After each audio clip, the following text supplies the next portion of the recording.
I'm gonna stop this. Come on.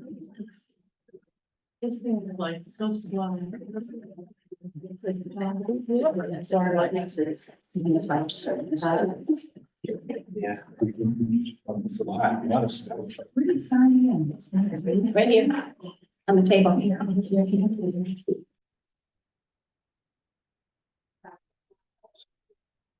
Okay, I'm gonna call the meeting to order at 6:30 p.m. We do have a quorum here, 4 out of 5, and we'll do pledge of allegiance.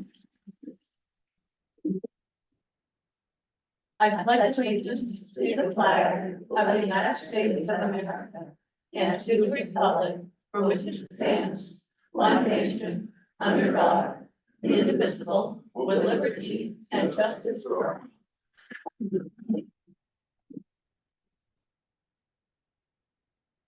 Okay, I will call for nominations for chair. I nominate Carol Johnson for chair. Do we have a second? I'll second that.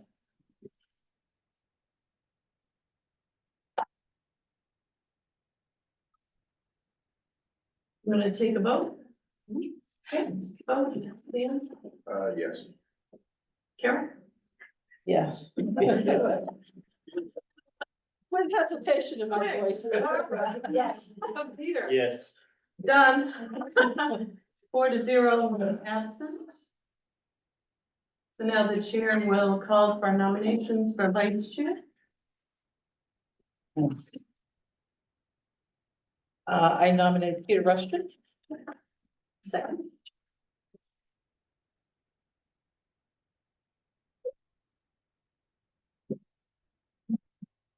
You call for it. Oh, I thought you were still. No. doing it. Okay. It's your meeting now. All in favor, Dan? Yes. Barbara? Yes. Peter? Yes. Yes, so All right. 4-0. Okay. Well, One absent, Melanie. Oh, is that's right, running late. yes, yes. And the next time we nominate anybody. Nominations deceased. Oh, okay, Well, No big deal, but it's parliamentary stuff. okay.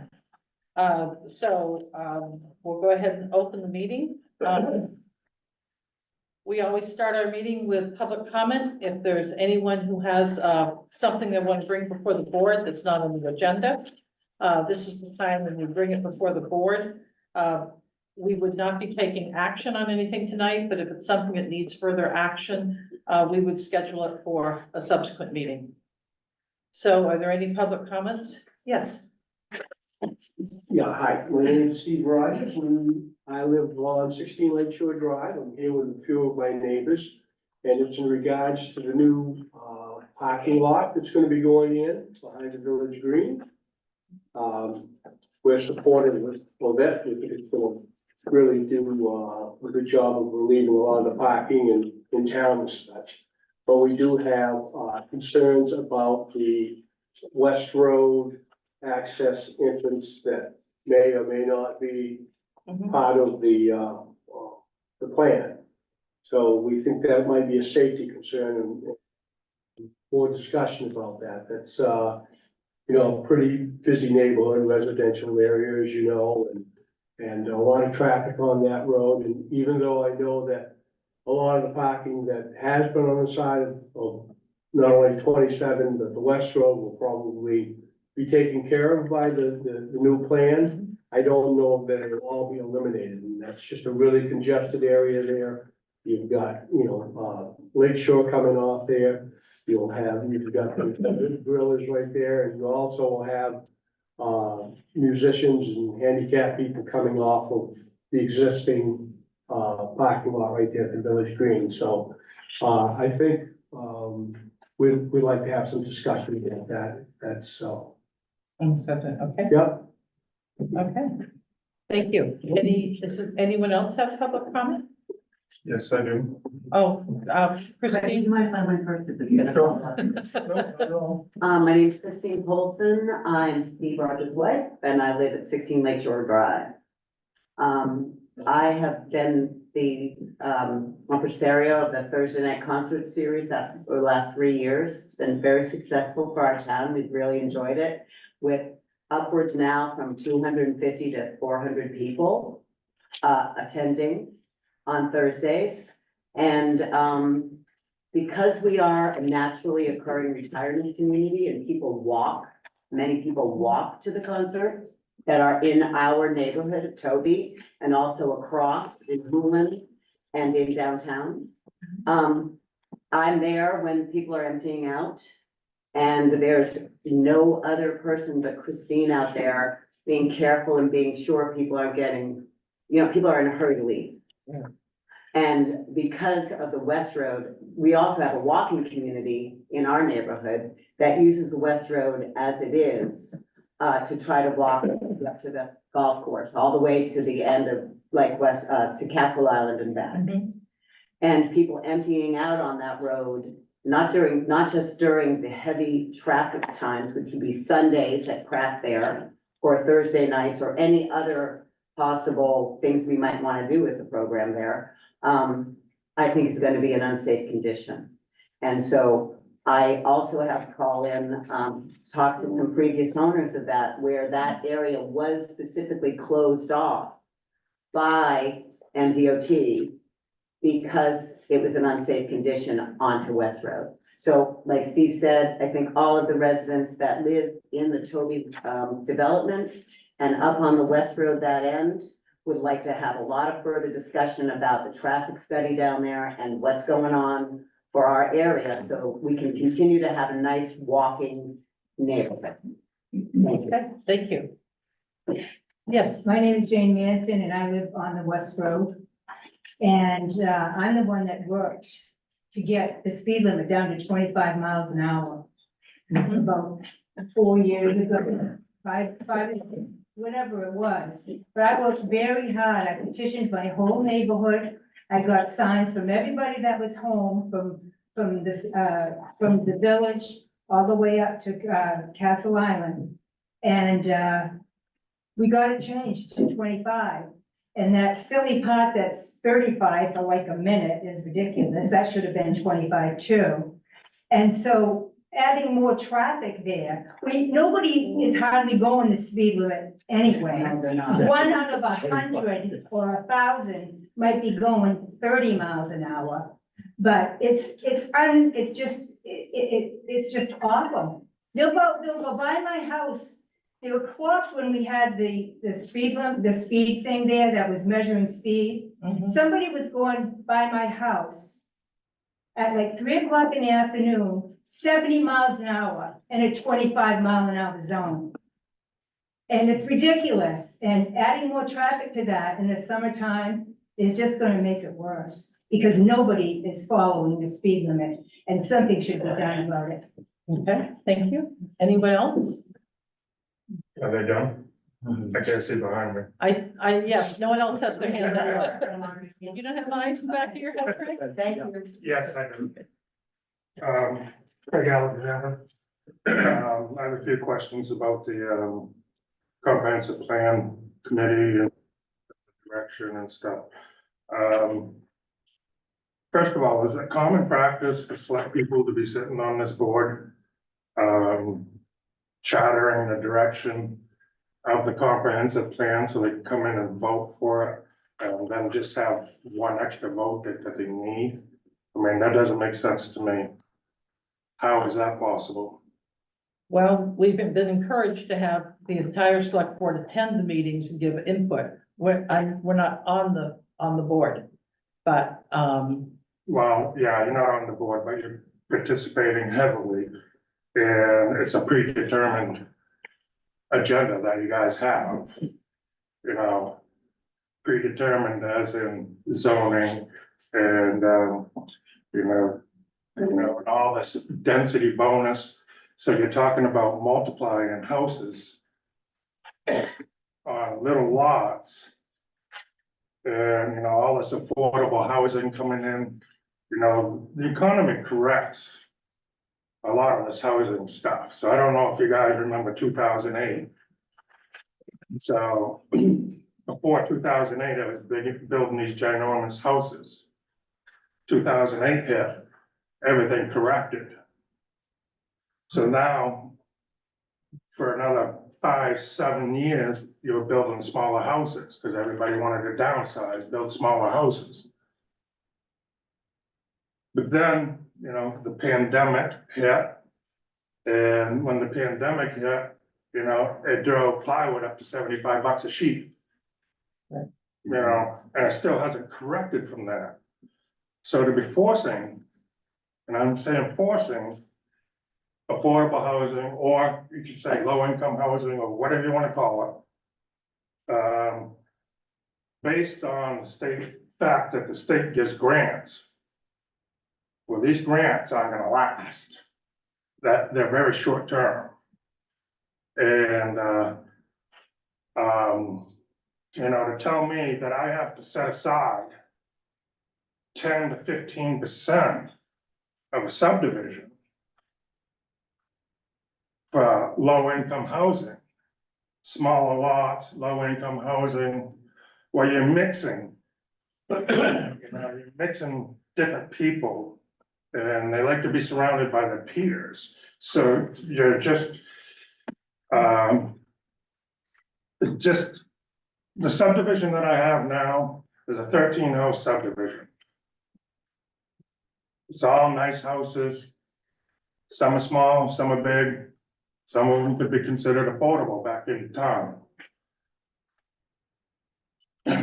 You take that and just, people want to live next to people that are their peers, and they don't want to be mixed up. That's not the reason why they're buying it. All this cluster development, you know, we're all in a watershed here. It doesn't matter where you go, we're in a watershed. And you're gonna add all this housing, downsize a minimum lot size, which the state's already done, our governor's already done. Craig, could I interrupt you for a minute? Because Sure. we are gonna be talking about that ordinance compliance under unfinished business. Yeah, so So- I'm still going on about the comprehensive plan. Oh, okay, I thought you were talking about the plan. You know, and then, bringing in nonprofit developers, you know, suggesting nonprofit developers come in to build these cluster developments and low income on state grants. Again, we're relying on the grants.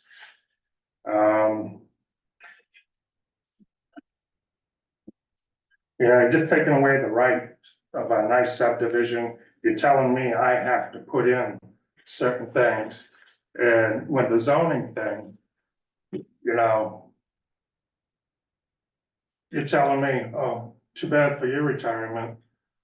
But these people can retire, and these people want to retire. But too bad for your land investment, because you can't do that over there, but they can do it here. And we have ordinances in place to regulate all that. On my subdivision, you know, the 1 acre lot rule was in place at the time. And it'll still be in place because my covenants is in the subdivision.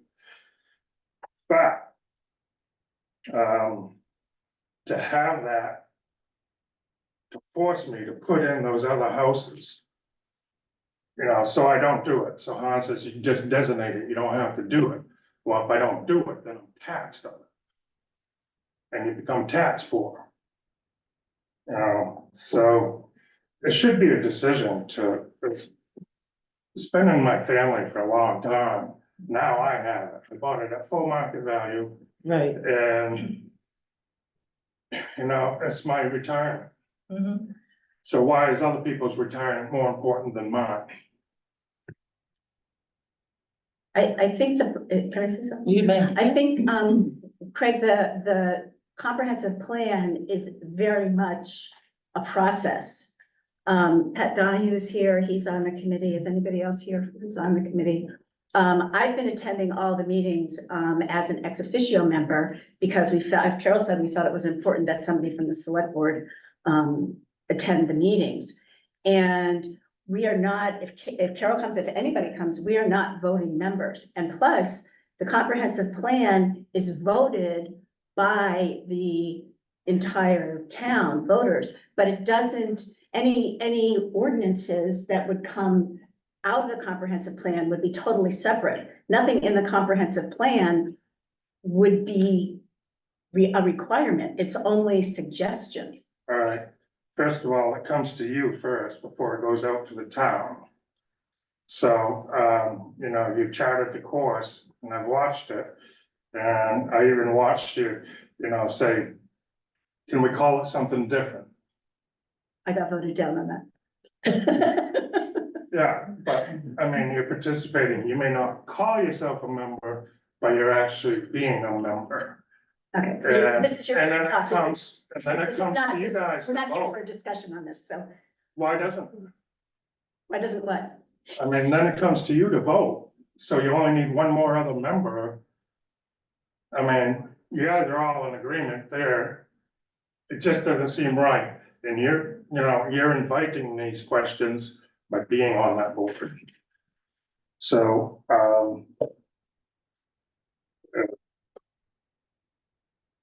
Could I just suggest that all the comprehensive plan meetings are open to anybody from the town?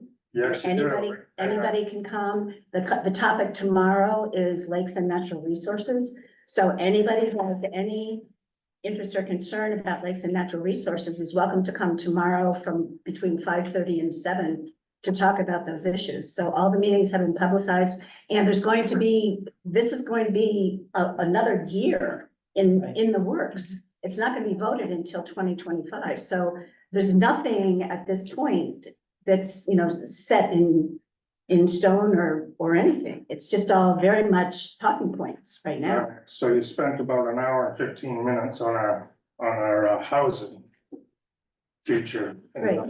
We did have. So I expect you're gonna spend more time on it? Yeah. Well, there's a schedule. The schedule is on the comprehensive planning committee page, on the town website. So there's a schedule of what topic is going to be discussed each month. And then there's also a whole narrative that provides background for that particular discussion.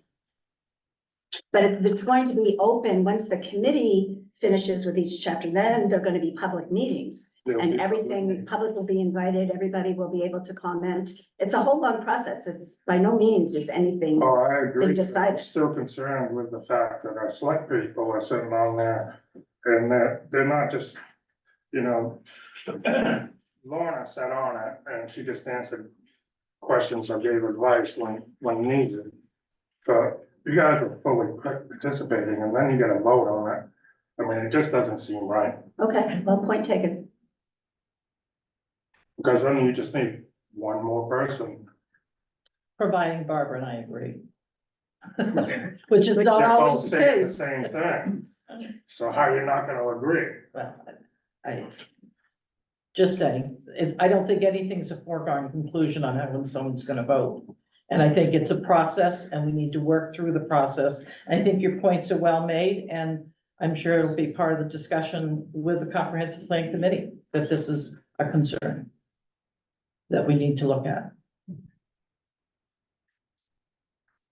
Good, but I don't think this bonus density and all this stuff, none of this is good for the town. Okay. And I'm sure you're not the only one, Craig. I mean, I think that's why we have the discussions on how this goes through.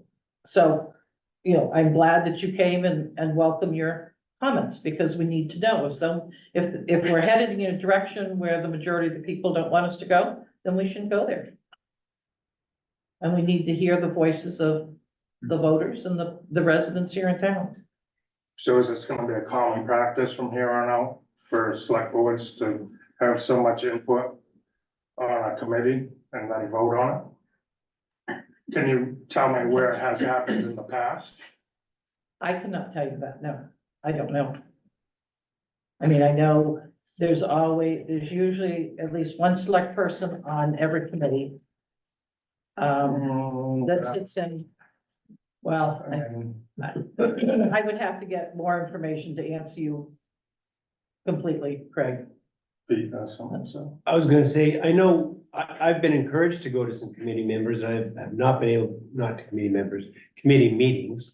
I have not been able to attend many, I've been to one meeting so far, for the planning board. That was the only one that I've attended, but I haven't gone to other committee members, committee meetings. Maybe for historical context, with greater history, Dan, do you remember how it's gone in time? Most of the time when the select board is involved, we don't really get involved. We'll go, we'll answer questions, we'll listen, we'll bring the stuff back to the other members. This is what they expect. We typically don't. When they had the thing down in the village, when we were gonna do the sidewalks and everything else. Oh, yeah. I was sent to the select board member for that, answered questions, listened, and basically gave advice on procedural stuff. But I wasn't actively involved in, let's do this, let's do that. So I'm not sure how the other one, how this has been running, because I haven't been there. And then for other committees that are around, has there been other select board? Most of the time, you don't get involved with a lot of the committees. So, I mean, if it was a special committee, sometimes we'd have a select board member attend, just again, to bring back the information to us, and give us kind of updates as to whether the people, what they're doing, but we never really used to really get heavily involved in it. Because it wasn't our place. I mean, it's just, Yeah, Carol's been involved with the fire department Fire department and the and public the public works. works, and the public works ad hoc, those are ad hoc committees. right, but I didn't attend, so I don't know how involved she is. Right. You know, I know what we always used to do, we would listen, and say, all right. If the fire department had a question as to procedure on something, should give the select board's view on, you know, you gotta do this to bring it back to us or whatever. But we never physically got involved with, okay, let's design this building this way, or get a piece of land to do this, or, you know. That isn't what the select board's supposed to do. So I don't know what's been going on, because like I said, I haven't been.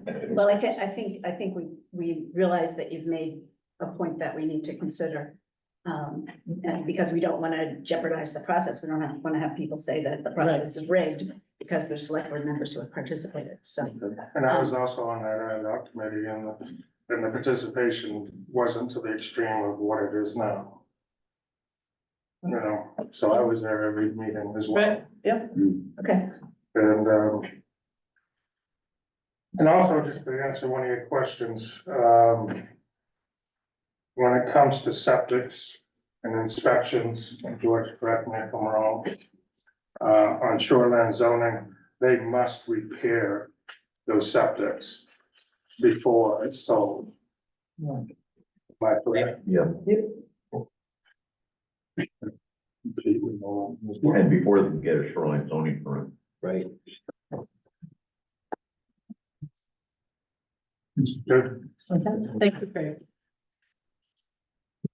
Yeah, Bruce had his hand up. Oh, Bruce, Just one thing on board members going to committee meetings, transfer station, we always had a board member on that committee, but it was always basically like you are on the fire department building committee, Yeah. we had questions, board questions, you answered board questions where it was on transfer station. The board member, if we had, non-voting, if we had board questions, because it's, stuff that you guys know that we don't on committees. But, it was never input, usually it's not input put in, it's just if we have questions and sometimes, it's questions like, well, what should we do on it, what do we need to do for this RFP or whatever. yep. Okay, anything else under public comment? Okay. So the next order of business is to review and approve the minutes from the March 4th meeting. Are there any? I move we approve the minutes. As submitted, I second that. No, just I move we approve the minutes. Oh. I guess Yeah, he that's seconded. as And now a discussion. second, and now we can have discussion. Are there any corrections anyone have on the minutes? I didn't see it. I tried to put on my best editor hat to do so, found Yes. nothing, so it's good. You didn't have any? Okay.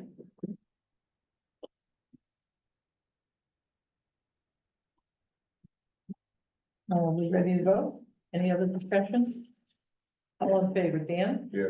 Barbara? Yes, Peter? Yes. And I'll vote yes. 4 yes and 1 absent. Okay, I move we open unfinished business. Okay. Okay, the first order of business is the buyback from the main PERS eligible employees. Lorna, if you want to take that one. But yes, I spoke with Deanna Doyle today from Meeting First. She's the gal who came and did a presentation to the select board. Who also provided the wording for the warrant article at annual town meeting. So I chatted with her, we went back and forth today. The way the article was approved at town meeting, the date is April 1. So in order to include the buyback information, the board needs to vote to accept those amounts. And there's paperwork to implement the plan in your sign folder, the gray folder. On this folder. And if you're going to make a motion to approve the buyback amounts, there is a motion, it's a single sheet, it's probably in front of you, Dr. Oh, That Deanna approved to use once we do this. If it goes through, then I'm to send this to her. She will immediately have legal, get everything ready, and she Okay. will be coming next Thursday, the 28th, to do 2 one-hour presentations to all eligible employees, and make herself available for any questions after that. okay. Any discussion on the board? so what are, Go ahead. so my question is, the buyback, we are approving the amount? Yes, that the town The town will can- contribute, This amount. which was the following warrant article on the annual town meeting warrant. Right, so the 151,094. Yeah, it's actually a little less than what we, And chances are, you're probably not gonna spend all that money. right, No, right, right. Some of Because these not people everybody are will, gonna buy Not back everyone this will money. take it. correct. Good point, Dan. So I saw the 289 in yellow had a hard with it. That's what I thought it was going to be. Bruce? Yeah, the percentage, what are we, doing for a buyback on percentage? How much is a percentage on the employees who buy that?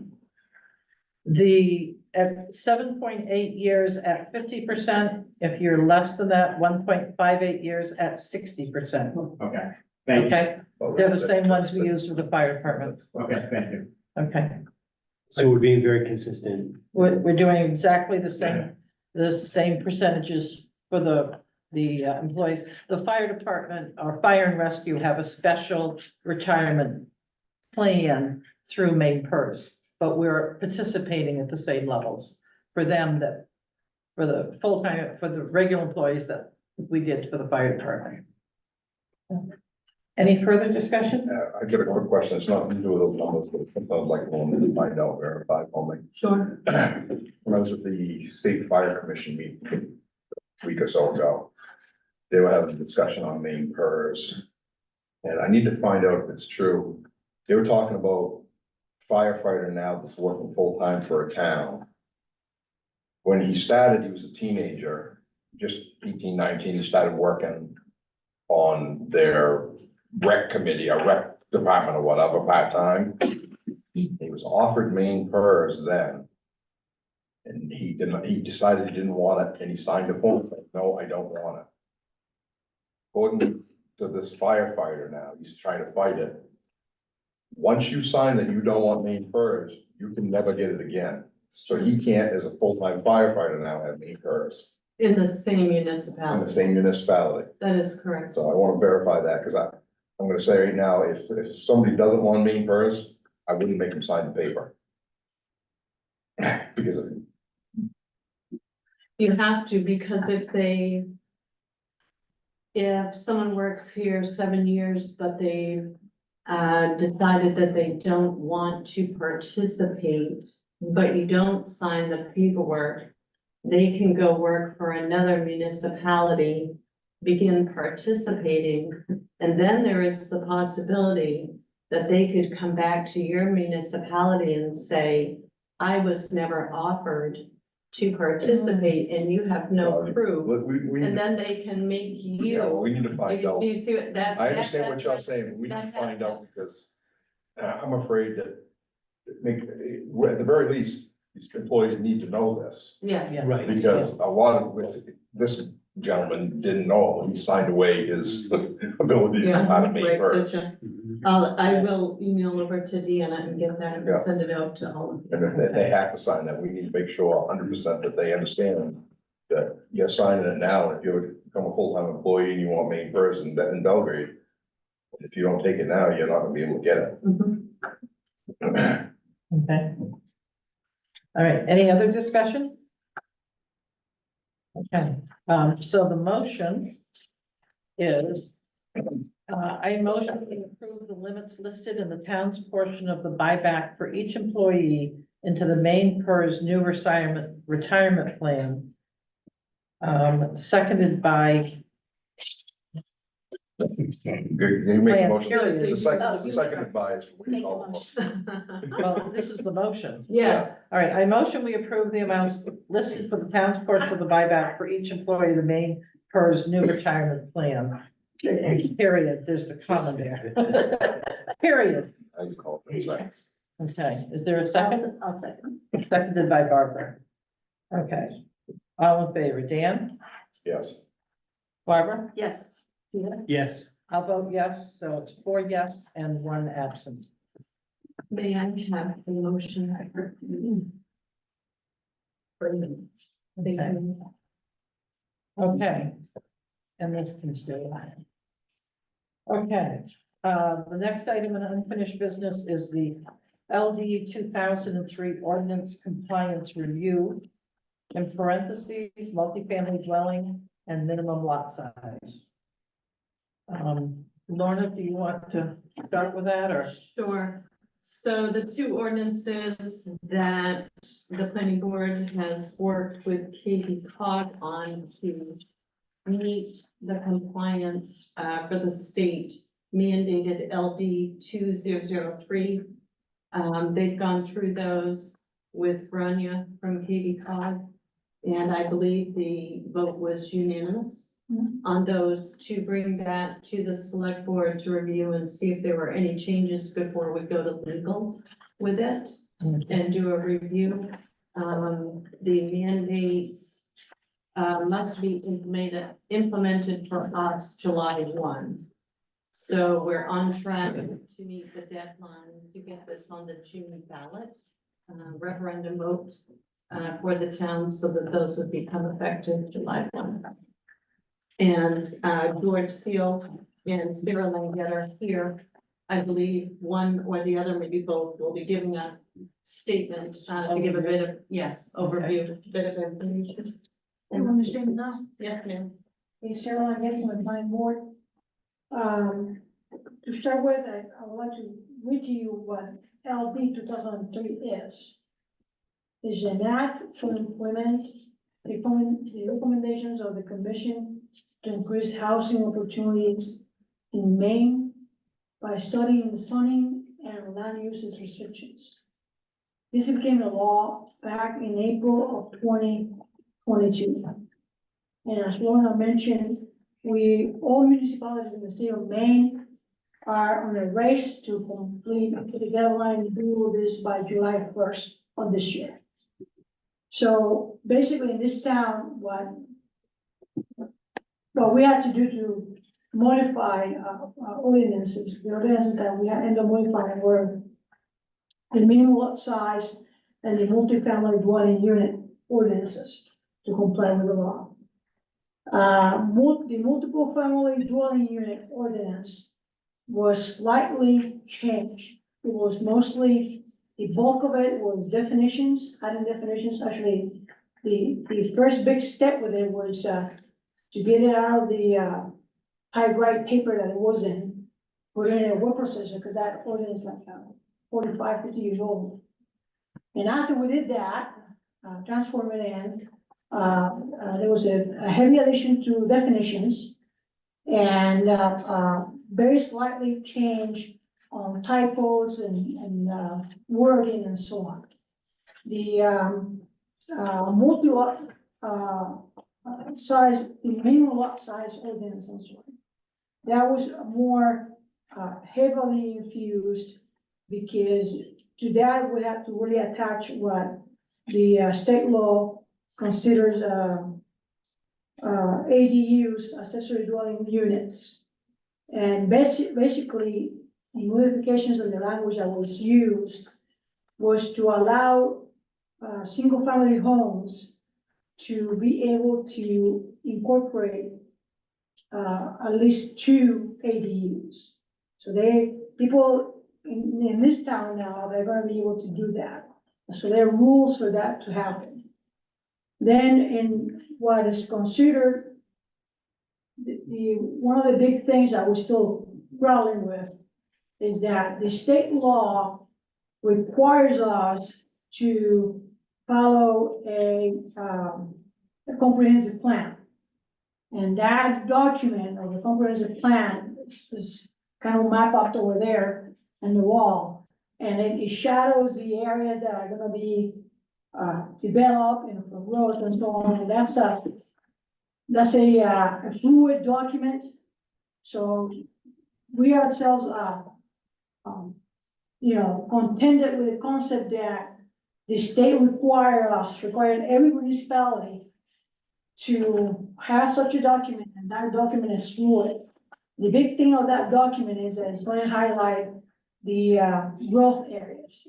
And this state law requires that growth areas we can allow, we don't have to.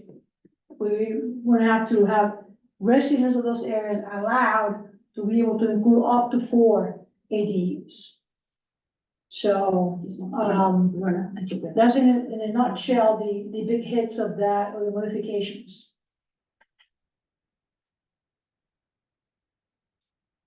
I think we need to get that Questions? personnel. And then, I don't know about, I gotta say one more thing, now that I saw Mr. here. In the minimum size lot, there was a lot of discussion in the planning board.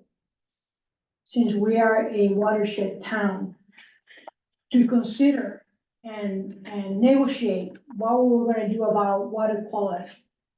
And,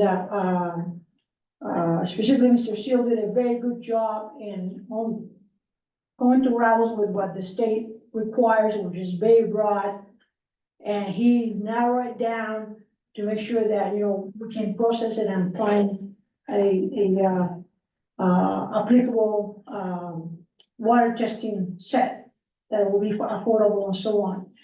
So that was a lot of discussion in the board. We went on that back and forth and what required and, what will be practical and, a lot of negotiations there with that. And that was added to the minimum size, lot ordinance.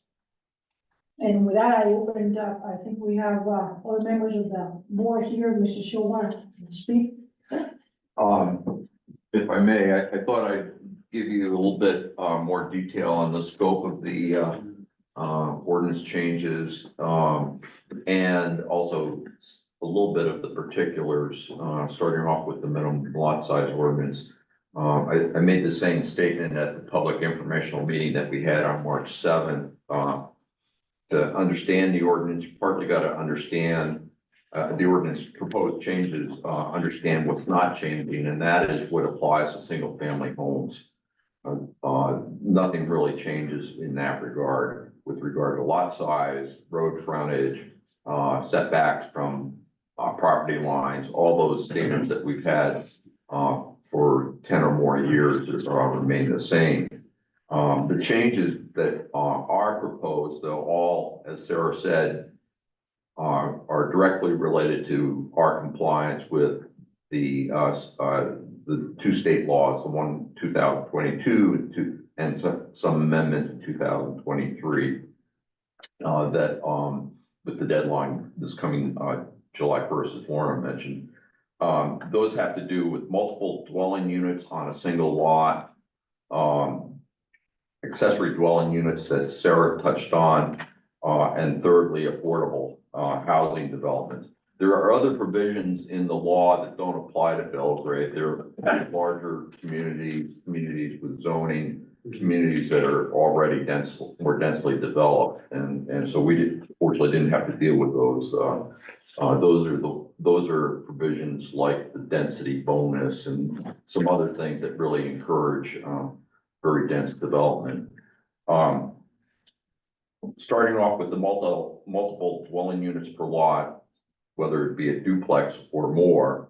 And a continuing theme throughout this and this law and the regulations that the Department of Economic and Community Development developed and adopted almost a little less than a year ago to implement the law is basically encouraging denser development on smaller lots.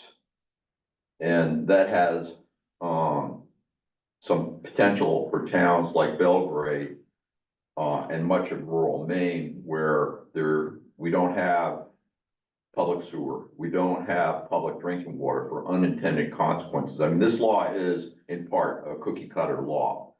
And my personal opinion is that it was more focused on the suburbs of Portland than it was on Belgrade, Maine. But that said, we've tried to mitigate the unintended consequences as much as we could. But like I said, the continuing theme is denser development, smaller lots. And that includes allowing on undeveloped lots that are currently undeveloped, up to 4 dwelling units per lot on in the designated growth areas. And the designated growth areas are defined by the comprehensive plan, and that those would be, and you, I believe, have copies of that map. I know the audience doesn't, but which was approved by the voters back in 2014. So I'll tip this way a little bit too. It is basically the village districts, which are in North Belgrade, Belgrade Lakes Village, and the depot, North Belgrade Depot, Belgrade Lakes Village. The Route 27 Corridor District, Overlay District, and the General Development Districts, which are the industrial sites in town, and the landfill transfer station. So that's what the voters approved back in 2014.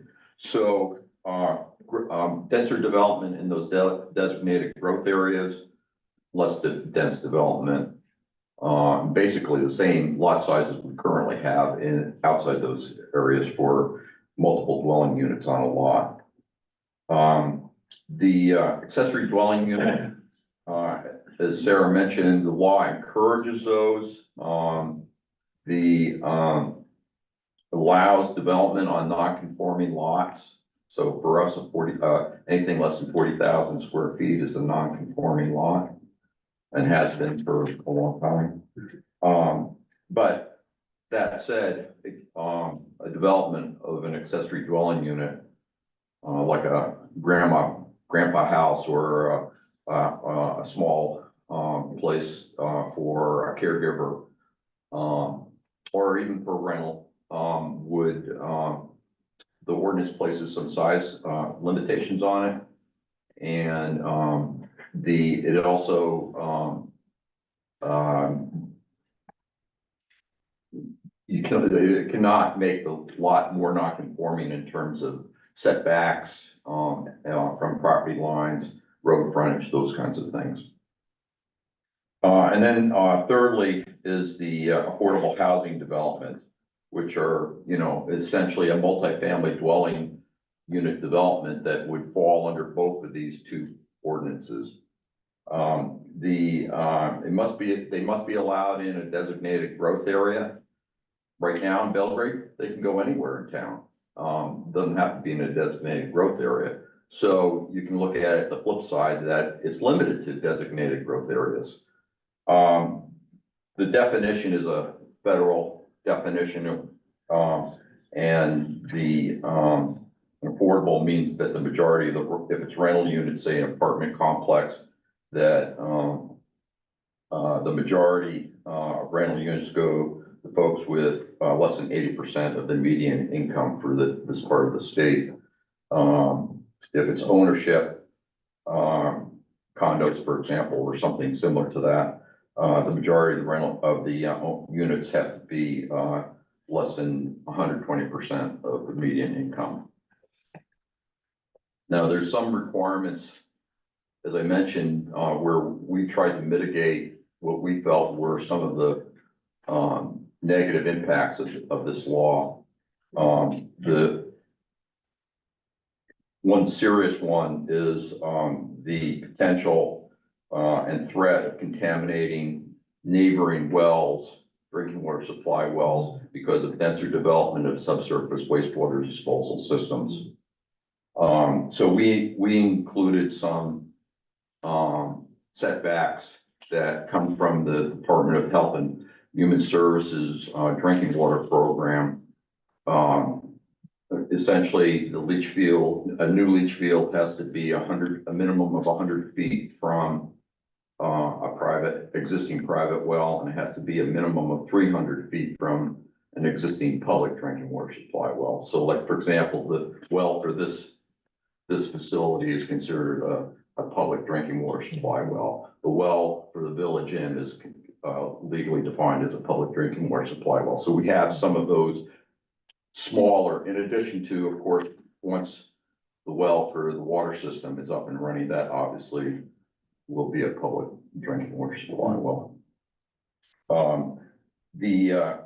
And then the other aspect of that is that the well for these types of development have to meet a potability standard. You know, currently there is no such thing, and so we've incorporated that. It's defined in DECD regulations. We tinkered with it to make it a little bit more workable, but in some instances, the way the ordinance is crafted, that if somebody wanted to propose a multi-dwelling unit facility, whether it be apartments, condos, affordable housing, in close proximity, either to the town landfill or the large septic spreading site on the Penny Road, which are the two most obvious sources of PFAS in town. That well would have to be sampled for PFAS in addition to the normal, more routine kind of sampling parameters for new drinking water supply wells. As Sarah mentioned, moving on to the multifamily dwelling unit, which has not been amended since 1978, which has got to be some kind of record. In addition to bringing it up into compliance, we did make a few upgrades because that ordinance is just so out of date. But for the first time, it has some more meaningful performance standards for those types of developments. And again, as I said earlier, the affordable housing developments would fall under this ordinance and would have to meet these performance standards. Currently, it's a real skeleton of an ordinance. And so we've incorporated standards, not unlike what commercial developments and industrial developments have to meet in Belgrade, for exterior light pollution, noise. We've added a requirement for vegetative screening from neighbors and public roads, and also a demonstration that it won't overwhelm either the town transfer station or our capability to provide emergency services. The decision-making process was also updated. We've added which the courts would require anyway, but the need to have a written findings of fact and law to support the planning board's decision. And maybe more important than many things, there's a requirement that landowners within 500 feet be notified of the proposed development when it goes to the planning board. Currently, there's no public notice whatsoever. And and there's some changes to the application process, but, application itself, but I won't bore you with that. That's sort of the gist of it. And I'm sure myself or the others would be happy to answer any specific questions. So, at the beginning, we said, single family homes. Minimum lot size hasn't changed, and it hasn't, still 40,000 feet. But you can add an additional house to it, correct? Am I correct? Yeah, no, you can, So you can basically add an additional house to it. So now, it may still be 40,000 square feet, but it's actually broke down to 20,000 square feet. If you think of the second house that you can add to it. So the second house, we put a size limit on, it's 1,008 square feet, 28 by 36. But it's still a second home, and it's still bringing the density, and we really want to be careful. Well, that's for a different thing, but, so the density is gonna be increasing with this alone. And it doesn't have to be a house, it could just be an addition on the side of the house with an in-law apartment. Either way, the septic's gonna be addressed like he mentioned. And, but I just wanted to clear that up for everybody, so they knew exactly what this is. Is there gonna be a second septic?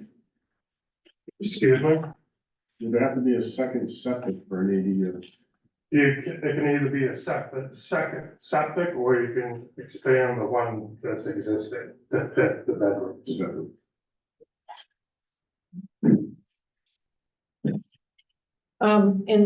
In attempting to read through this and make sense of it, I did not see where we define bedroom. So my question is, if you have what I would call a two-bedroom house and office, if that office has a sleeper couch that someone can sleep on, and I'm thinking more of your rental places here, is that considered a bedroom, or does that make it a 3-bedroom, or does that make it a 2-bedroom? State code, or whichever code or whatever, defines a bedroom as having a closet and an egress window, I'm sorry, closet and and an egress window. an egress window.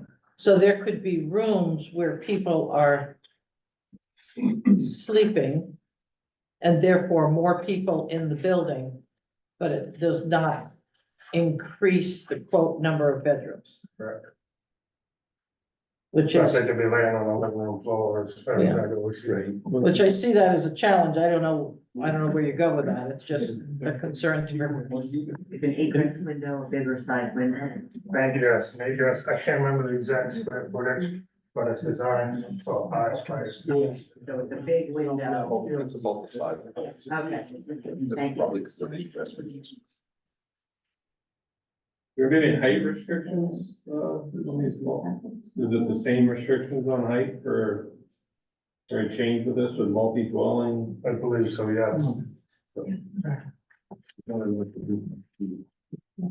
mean, to me, 1,180 square feet sounds like a pretty big. second dwelling. 1,008 square feet, and, that's 28 by 36. 28 by 36. Yes. And it- That's it- not- No, that's a small house. George, I have a question talking about, putting, as far as what the state requires us to do.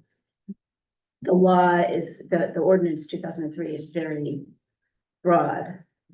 But does it specifically mandate that we include ADUs?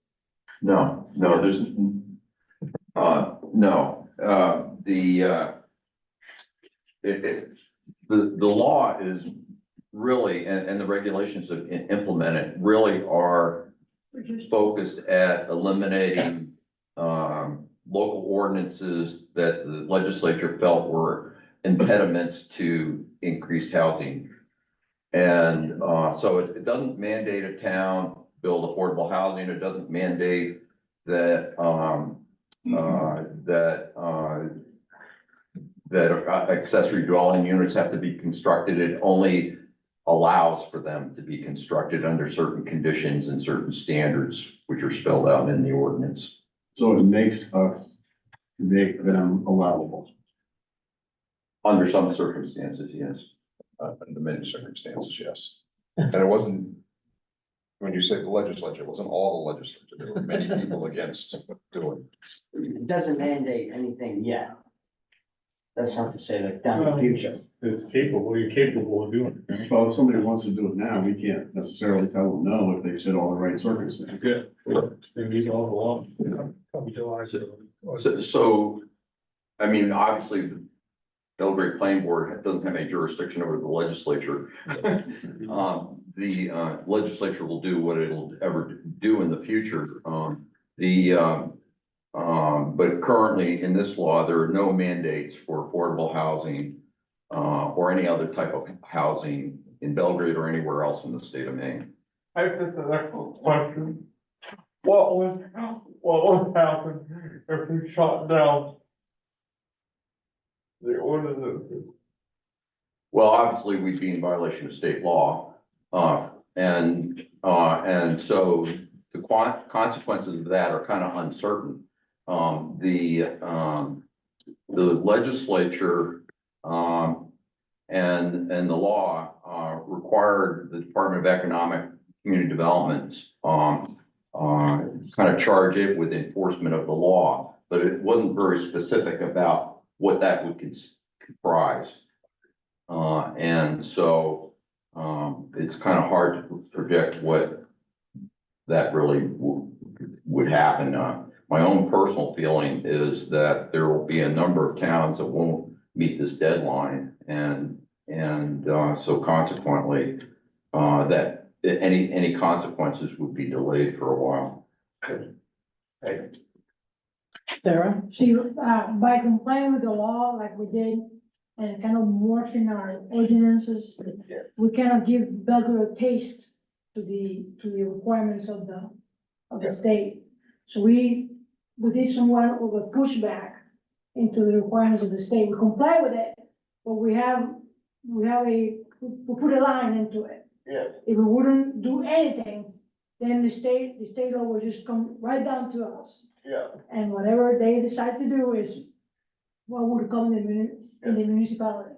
Yep. So I think into going with compliance and reading the requirements and putting what we feel comfortable with and keep it, we did a good job. But the big thing on this law that we fought against was basically taking away home rule from the towns and cities. Everybody in the state keeps saying, we don't want to take away home rule. Towns should be able to run themselves the way they want to. And they turned around and passed things like this. That was the big fight, is taking away home rule. When the other thing is that within our board and within the community, I hear concerns about the concept of this comprehensive plan map, which is fluid. And the concept, and this is just theoretical, in theory, it's not that it's gonna happen. It's not that we have legislators in the state, lawmakers already planning this. Just the concept that down the road, because we already have been committed to create these maps, that down the road in 5 years, somebody in the state will say, oh, by the way, that growth area that you designed, we're gonna require you to do this or that.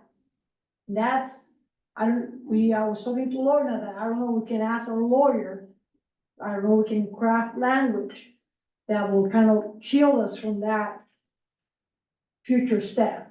But this is fighting a ghost, so to speak, if that would be the case. I'm not sure what kind of protections the law can give us for people coming down in a split second and say, oh, by the way, that growth areas that you have, this is what we want you to do now. So I'm not sure that is something that is possible. But talk and concept about that happen in the dialogues of the board. So basically what you're saying, we'd be losing more home rule. That's right. Yeah. But that's not being talked about now in the state. But the possibility of that is there. So by asking what we could do to guard against that is an appropriate first step. So, Is the only thing we can do, ask our, municipal lawyer right, to see what kind of language we can incorporate in the ordinance that would allow the state to say, oh, hold a second, you cannot do that here, because we have this rule here. So not sure how that will work and maybe it's even ludicrous to think about it, but we don't lose anything to figure that out. George? Just to add to that, there is a provision in the state law that, would allow Department of Economic and Community Development to impose on a town, an ordinance of some sort that, would implement LD 2003. The reason when I answered your question earlier saying that it was uncertain is it's not like shoreline zoning at all, where there's an existing ordinance out there that the state's developed saying, if you don't develop your own ordinance, we're gonna impose this ordinance. It isn't, like I said, it's kind of wishy-washy, and kind of vague, so there's just, in my kind of uncertain, there's, kind of a cloud there, but and whatever other risks there may be, from, housing developers and stuff like that, I don't know either. You've said that this map is fluid. One concern I have is showing, the village district as a growth area, and the village district, the village itself is pretty well grown. It doesn't. It doesn't? This Yeah, is the it's part village of- here. Yeah. The red is the growth, right? But if it doesn't comply with the ordinance, it I can't think be. it's the yellow area. Yeah, Yellow so is- all Yeah. three. I'm sorry. So I was on the steering committee back in 2013 as well as, two other subcommittees. And, when Belgrade's comprehensive plan went to the state for, state review and approval, the state actually came back and said, we didn't have enough growth area probably to match the moderate population growth that was, projected. And so one of the changes that was made in addition to, one change was made in the diesel, but, the growth area was expanded, down the west road, from the Belgrade Lakes Village somewhat to meet that state I requirement. mean, I can see Yeah. that. I guess I'm trying to protect the water quality and the density in the village, which I think is a big concern. I mean, I haven't thought about how many places there are right in the village close to the water where you could plop in these extra ADUs if Well, somebody you can't, chose to buy it. it's in shoreline zoning. Yeah, I Okay, should Oh, okay. have been clear about that. Okay. Shoreline zoning is not impacted by this. Of course, there's parts of the village that are not in shoreline zone, but the most vulnerable would be within the shoreline zone. Okay, Yeah. okay. That's off. Yeah, the that's off the table essentially. Yeah, I was gonna The say, I'm wondering if existing there's a land use full standards part of like it. lot size, those are unchanged in the shoreline zone. Okay. So we're on the west road, beyond Castle Island, I'm sorry? where on the west road is the growth area No, not, it's, let's see. in the village? Yeah, let's see. It One goes all side's the way up already to dense, Castle Island and the Road. other side is the Yeah, golf course. it goes, I don't know, halfway towards Castle Island. No, that's Castle Island Road, the whole Yeah, Castle you Island. go- Well, further on, after Castle Island, there's a lot of development up by, like Rockwood going on here, but I'm just curious where the development is on. the This west shows road. it goes all the way up. Yeah. Just right past Castle Island Road and then over to 27 and then back down 27 to the village. Yeah, our map's different than one. What's that? Our map's different than that. What we're seeing, The yellow goes all the way up. to Ken's. You're right, I think yours are correct. Okay, I stand corrected, this one's wrong. It goes all the way down to Castle Island and across over to Route 27, so it's this whole island with the golf course in the middle. just so you can see. Okay, can you show it to me? So I think we updated those maps and that large map hasn't been updated. Is that Right. correct? I think that's correct, because we made that request to update the map to reflect the map. That's the increased density, this, right, this is Castle Island, is that? Yeah, that's the designated growth area, one of them. Wow, Well, that was back in 2000. yeah, 10 years ago. Yes. Okay, so is there any updated map that shows us any development that's happened since then, like behind the schoolhouse and all those areas back behind? No, this doesn't show development. No. It just shows where it can be, Attention. Right. Okay, potential. well, that's already happened. This map is from the last comprehensive plan, which is currently being updated. Okay, So there could be, it could change, Change. it could change within the next year.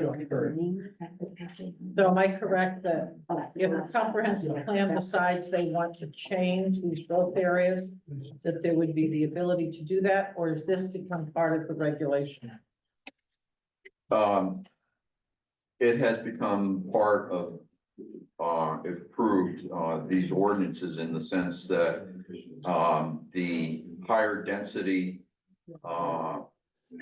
number of dwellings on a single lot, 4 versus 2, and where affordable housing may go is, restricted to the designated growth areas in town as determined by the comprehensive plan. Okay, so I don't think I asked my question correctly.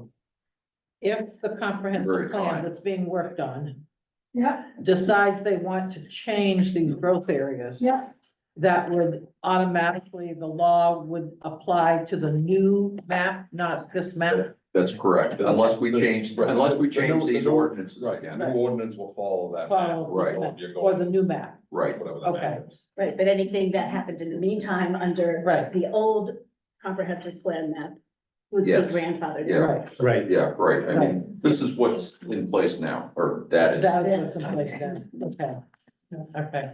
Okay. Okay, any other discussion? Any other questions? So at this point, are we just recommending this go to the attorney? What's the next step? That is what I would do. If you're comfortable with the updates that the planning board has put forth, we can send it over to Phil's office because April 16, you'll have a public Public hearing hearing. for these so that we can get them finalized and really get ballots done and ready for June. They have to be done and ready Okay. 30 days prior. Okay, I had a question. Oh, yeah, sorry, and I'm not sure if anybody covered this, but, on page 2 under the affordable housing development. So where it has for rental housing and development in which a householder's income does not exceed 80%, where do we find the standard for what the oh, the median. household, what the median income is? Because when I Googled it, I got 5 different answers.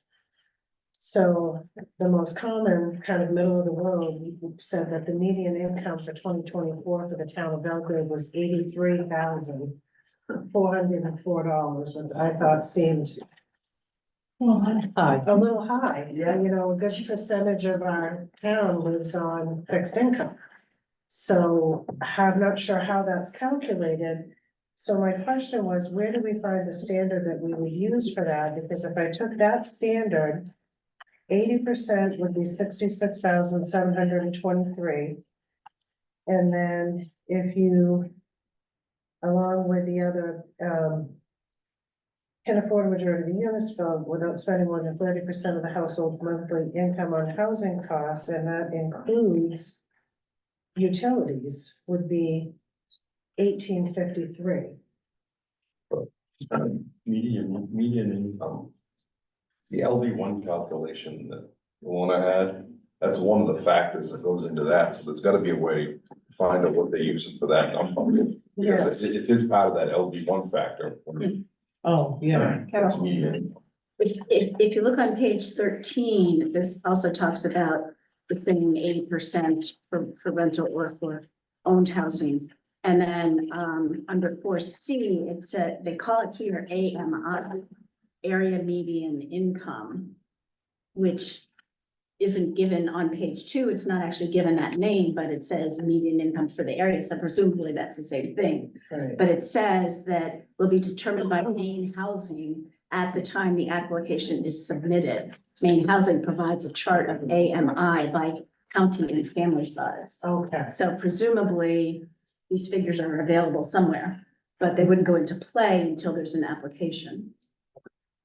because I was like, well, how do we know?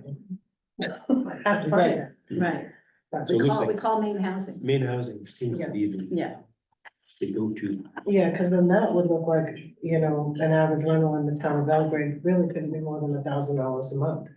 Because if you've got to figure in, you know, your heating and electricity and your utilities, all that leaves you $853. Yeah, so according to that calculation, so. Right. And I have a question, I just have a couple of typo sort of things that I found, so I don't need to take time in the whole group, but should I give them to George and Sarah afterwards, or who's gonna, they're just a few typos. that- Yep, that'd be great. Okay,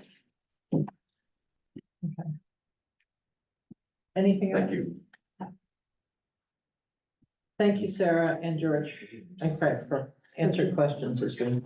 We'll make a motion to move this forward. So I make a motion that we move forward the amended document from the planning board to go to the town attorney for review Documents. and There are documents, yes. Is there a second? Second, Peter, any discussion? All in favor? Melanie? Yes. Peter? yes. Barbara? yes, Dan? Yes. And I vote yes, so it'll be 5 in favor. Okay. Very much. Thank you. Thank you. Thank you so much, planning board. Come up, It's a lot of time. hit a home run. Thank you so much for coming. One more time, so we appreciate it. Well, Yeah. fortunately, we had the help of the talk. Thank you. Oh, out of here, how are you? Fine, I see what you're here for. Make a cameo and then run.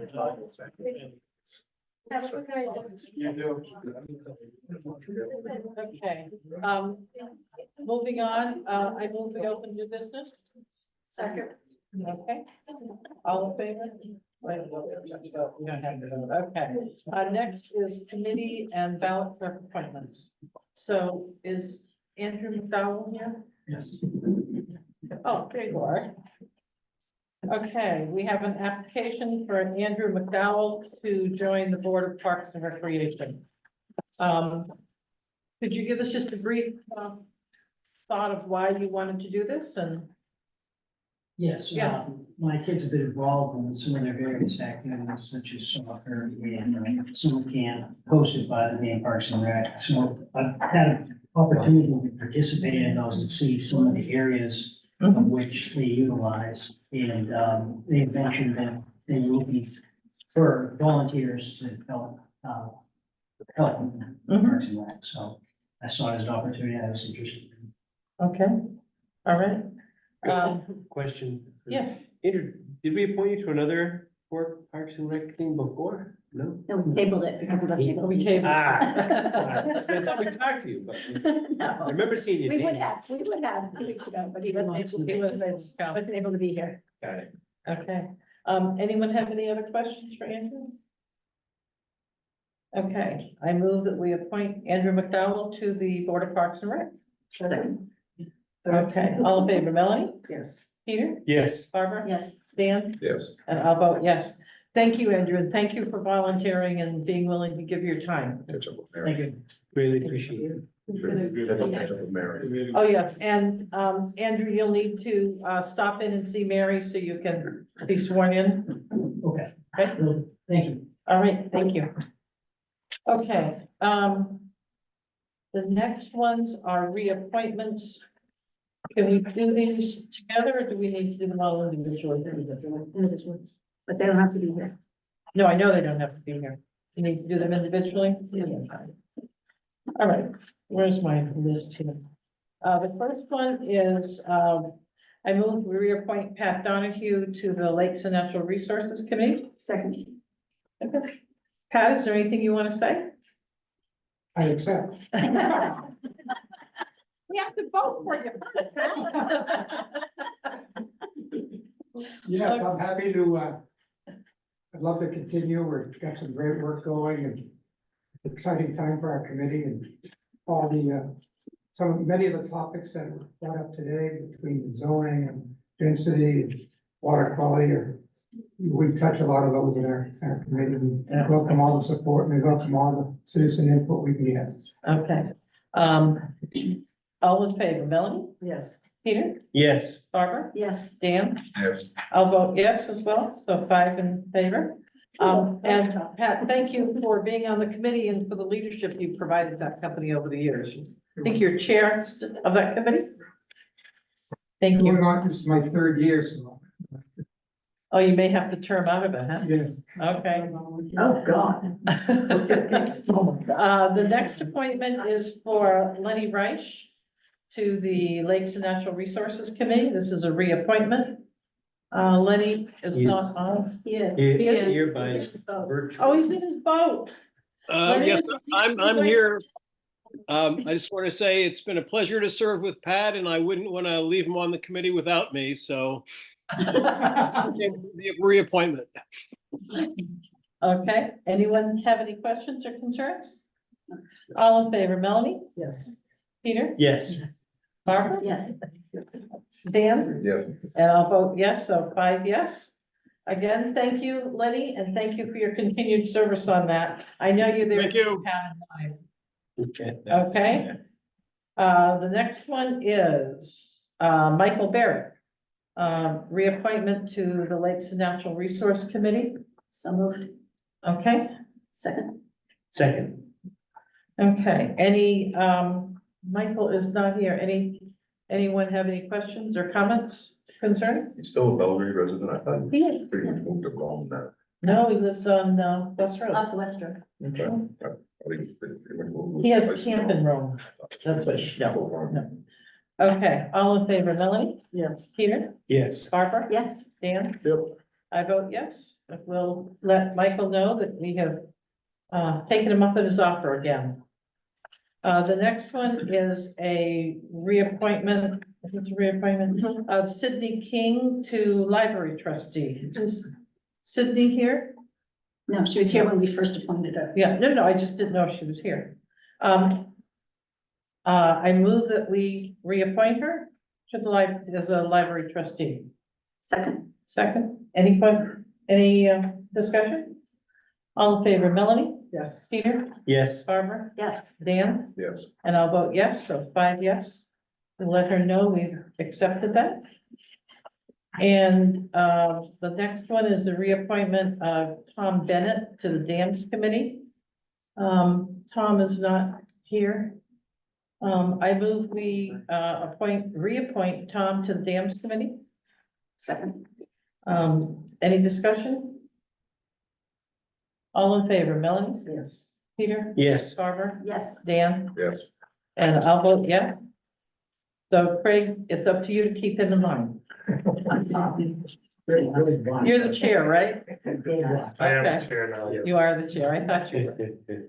Okay, and then we have a reappointment of Michael Belanger to the Dams Committee. Michael's not here, okay. I move we reappoint Michael Belanger to the Dams Committee. Second. Any discussion? Okay, all in favor, Melanie, Yes. Peter, Yes. Barbara, Yes. Dan, Yes. and I vote yes. So it's 5 in favor of Michael, another one, Peter. Keeping the straight and narrow. And this is Ted Fontaine. This is a reappointment. I move we reappoint Ted Fontaine to the Dams Committee. Second. Ted is not here. Any questions or concerns? All in favor, Melanie? Yes. Peter? Yep. Barbara? Yes, Dan? Yes. I'll vote yes. I see you finally used the, last one has a new form. Oh, Everyone okay. else has the old one. Oh, the old. I don't know where they got the old form. We have the new one on our website. So Okay. I'm not sure where they got the old one. it was emailed to them from the town. Yeah, so we better get that correct. Yeah. And we also need to add the Lakes and Natural Resources. No, The, Committee. the it new is one on- has, the updated, The new it's form on, has that's it. on our website. And maybe online, is there a way to change the font from when they do the PDF fill-ins? Because that is gonna be a font of like. Right, it's Yeah, really I know. small. Yeah, I know, right? I noticed that, Yeah. yeah. I'll make a note, to see how to make that bigger. Okay, and then, on ballot clerks, do I need to read all of this We do. into the record? Just read the names. Okay, so, I move we appoint the following election workers for a 2-year term. Cheryl Cook, Judy Johnson, Howard Hollinger, Frank Hagan, Christian Bishop, Mark Berlinger, Nicholas Alexander, Joan McKenzie, Becky Seal, Regina Coppins, Alexandra Terrio, Kathy Burley, Jared McGoldrick, Nicole Moran Scribner, Caitlin McGoldrick, Kelly Webster, Valerie Hudspath, Susan Bolduc, Maureen Kibler, and Sarah Langett. Second? Do I have a second? Any discussion? So part of that is that the, each party, this is a 2-year appointment by state law. And each party gets to submit their list of ballot clerks. Well, they're actually called election clerks for the state of Maine. So also to be included in that is the list that was submitted from the Republican Party chairperson. So they need to be read in, and I will add those individuals to my list. Oh, okay. So I would amend the motion to include Nicholas Alexander, It's already on. Penny Morrell, Jacqueline Tyner, Steve Young, Denise Hart, and Christian Bishop is already on there.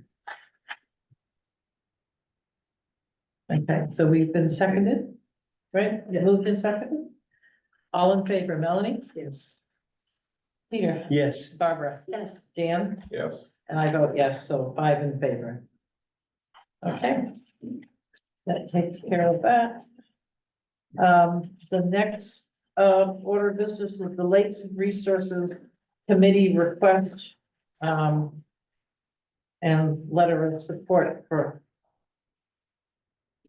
Seven Lakes Alliance. Do you want to give us some background? Sure, and both Pat and Laura are here. So Seven Lakes Alliance has reached out to our Lakes and Natural Resources Committee for a letter of support from the town to help in their grant proposal to the state land for Maine's future program for a project with significant benefits to the Long Pond and the town of Belgrade.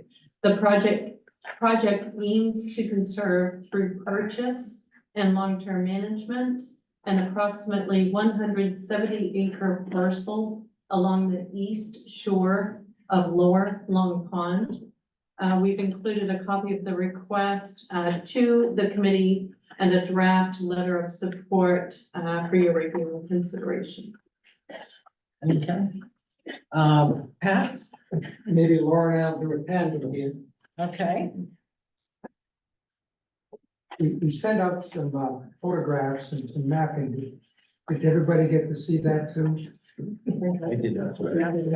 I have not. Can you show some, the map? I think if you can just circulate these, maybe I'll just walk it through before I talk about the rest. This is on the West Road. It's at, 170 acres. We've got 1,200 feet of waterfront. And it's got a hiking trail that walks through it, an old one. It was really a logging trail. And the tax map shows it right here. So it's Oh, not that far from It's Castle. long and narrow. Yeah.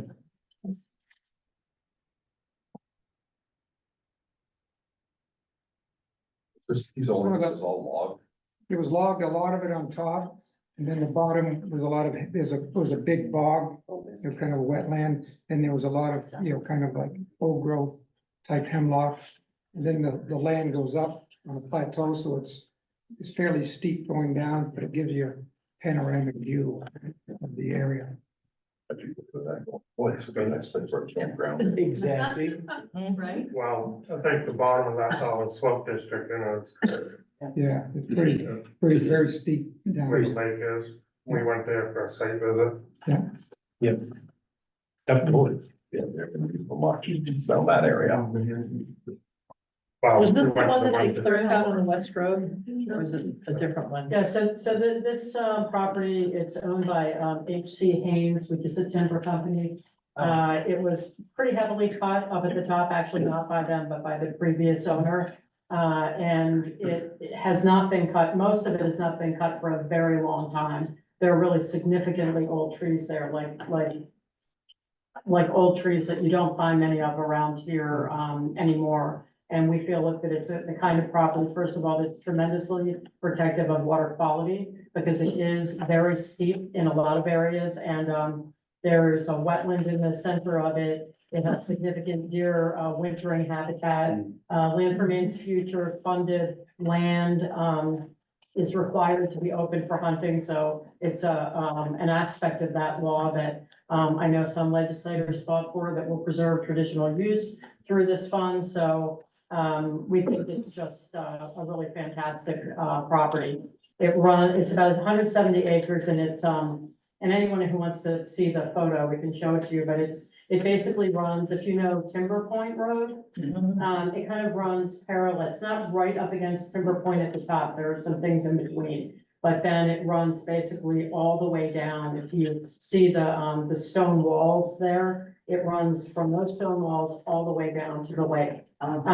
It's tough, it's a little tough going. We're not talking about putting an accessible trail in there in terms of like something that you could push a baby stroller on. But we do intend to develop a trail.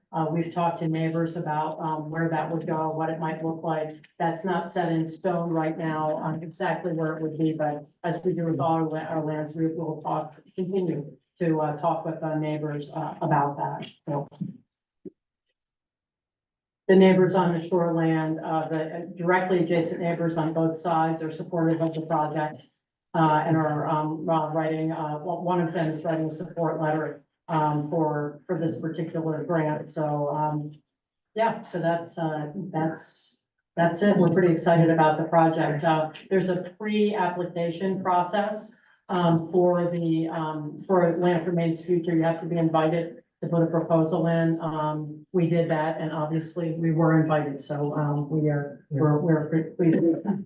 In the Lakes and Natural Resources Committee really went through this. I've been on it probably a half a dozen times, top to bottom, over the last year. There's really three things that we focused on as our committee was protecting water quality, conserving critical natural resources, which this does both, and an outdoor recreation opportunity, which this has too. So it's really three big things that I think we're sorely needed more of in the town. And this isn't like some faraway, hidden place. It's right kind of in that center area that they were talking about as a growth district. It really gives a good opportunity, because there isn't that much conserved land in Belgrade. Rome has a lot, but Belgrade is, and I think that's something we're gonna need to do more of, but this is a fantastic start. Is that right along Timber Point? Like, would you go down, It's right after you go down Timber Point and then is where it begins? No, there actually isn't any access from the Timber Point side. Okay. So the access is from the West Road. Okay. So the height, it's a healthy height. Yeah, Yeah. I think I've seen vehicles right where you're talking about, so it must have been you guys down there looking at that part. Okay. I think I know where it is, thank you. Yeah, so it'll be, Yeah. Yeah, and it's possible that there may be the development of one house on the road, Yes. but that would be it. So, Mhm. Okay, Enjoy. So, go ahead. Enjoy. Yeah. Thanks, we're excited. Yeah. Any other questions? Any other questions? I have one question of you guys. Yeah, so.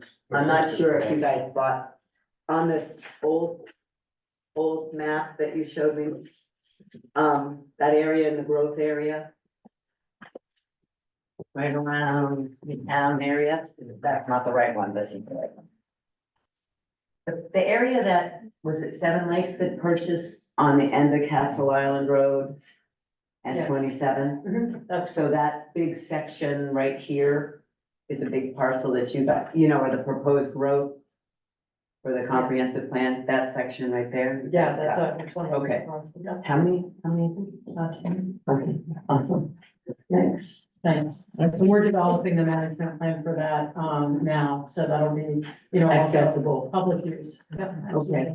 And all of our lands, are open. The only time we don't, have a land open to the public, so we can serve land in two ways. One is that we might acquire it, like this land. And another is that we enter into easements with people, so the landowner keeps ownership of the land and they might give certain rights, like to put a trail through or something like that. So, that land, we own that land outright, we'll develop a plan altogether for that, so. Yeah, another one we're excited about.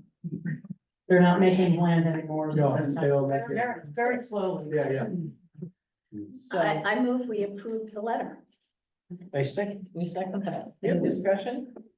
All in favor, Melanie? Yes. Peter? Yes. Barbara? Yes, Dan? And I vote yes, so Thank you. approval, thank you. approval passed, and Thank you for very your hard much. work. And your foresight is keeping that word. You guys are all. Don't think we need- Thank you. Yeah, we should look at that, absolutely. Yeah.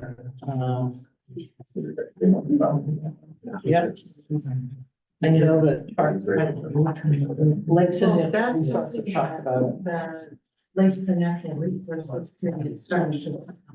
Okay, the next order of business is the fire station.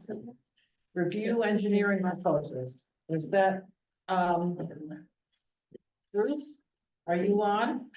I can be. So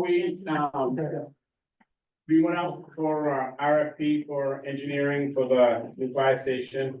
Been a kind of exciting week. We finally signed on a piece of property Monday, which is down on 27 south of Hammond's, just a little ways. So we got interviews with 3 engineering companies, tomorrow night. And we're gonna interview them 3, and we're gonna do a scoring on that and see where we come out with that. We sent them all a big charge of questions, so they'll kind of be ready for us for tomorrow night.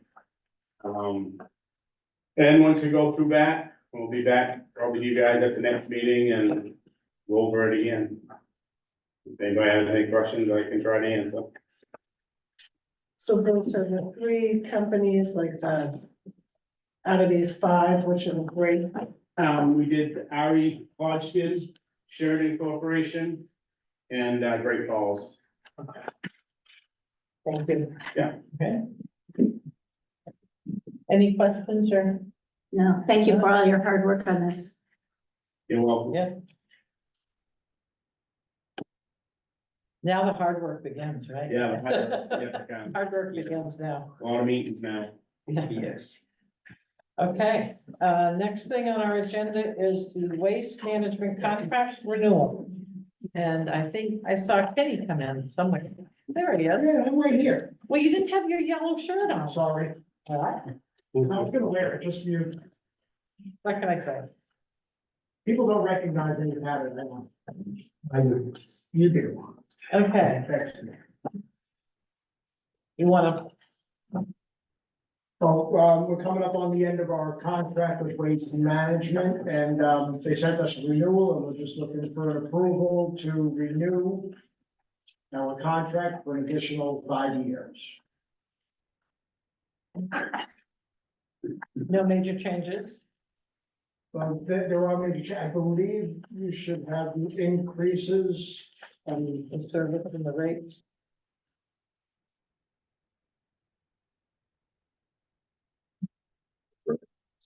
Should be this one. The only other company that contacted us, was Casella.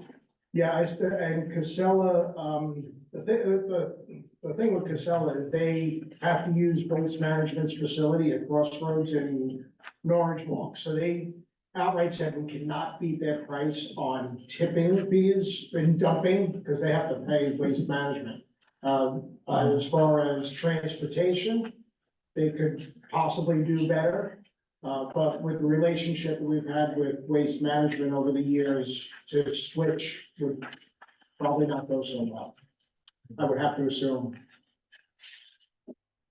So I had a question about something, Ken, if I could. Yeah. So, I saw how you had said that the current contract is a 5-year, had been a 5-year with a 3% increase each year. Each year, And then the new one's 5-year for 5%. 5% increase each year. So, Yeah. so do you feel that that 2% bump per year, resulting in 5%, is gonna impact your budget wicked? So, yeah, let's take a look at this. Should have made copies, but I didn't. So this is based on all our 2023 totals. And each year, this is what our total could be. I can make quick copies of what you just want to pass it down. I don't mind just passing it. Yeah, I just wanted to make sure that if the contract was acceptable, that the real dollars that you would see, if that would really hit your budget hard, and if so, how do you plan for that? So- Not quite, that's what that is, right? I'll make copies for you afterwards if you guys wanna take a I close just wanna look make at sure it. you're good with it, that's my. Well, yeah. And Ken, what did you budget for this year for the increase? Because we knew this contract was coming up. Yeah, we're fine for this year.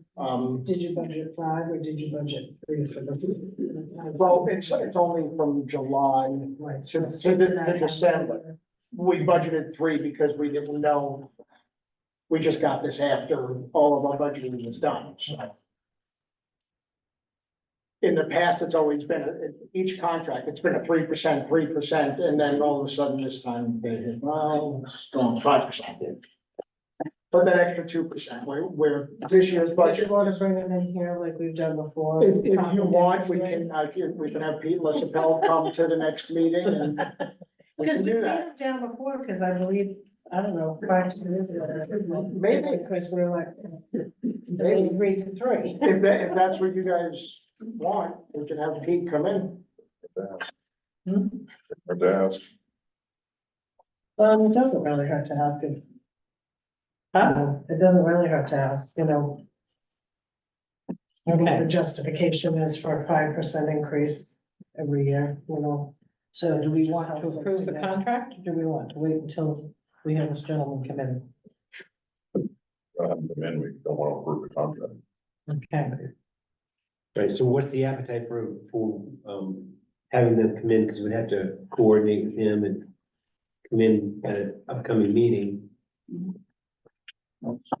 Get him to come in 2 weeks. Think that's realistic, Ken?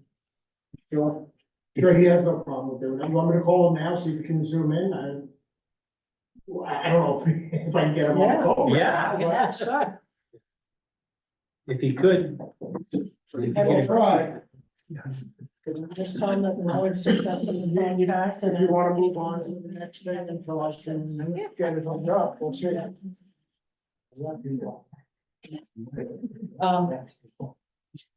We'll take care of that. Phoebe. All right, the next one is. Thanks, everybody. Thank you. See you. See you The next rest time. of the petition. Lorna, do you want to take? So we Yeah, I've done that. received a petition, it's a request for the town to create a property taxes ordinance. They did have enough signatures, 227 valid, and I believe Mary said the requirement was 225. So I've given you some information that MMA has provided with regard to the particulars of this request. and gave you some additional information, earlier, a few days ago, last week. From MMA Legal, and I have that included in your binder. It's not in the 3-ring, it's just tucked in. Okay, so, if I'm reading if I go to the conclusion, is that what we need to read here? On the last page from Garrett? Yes.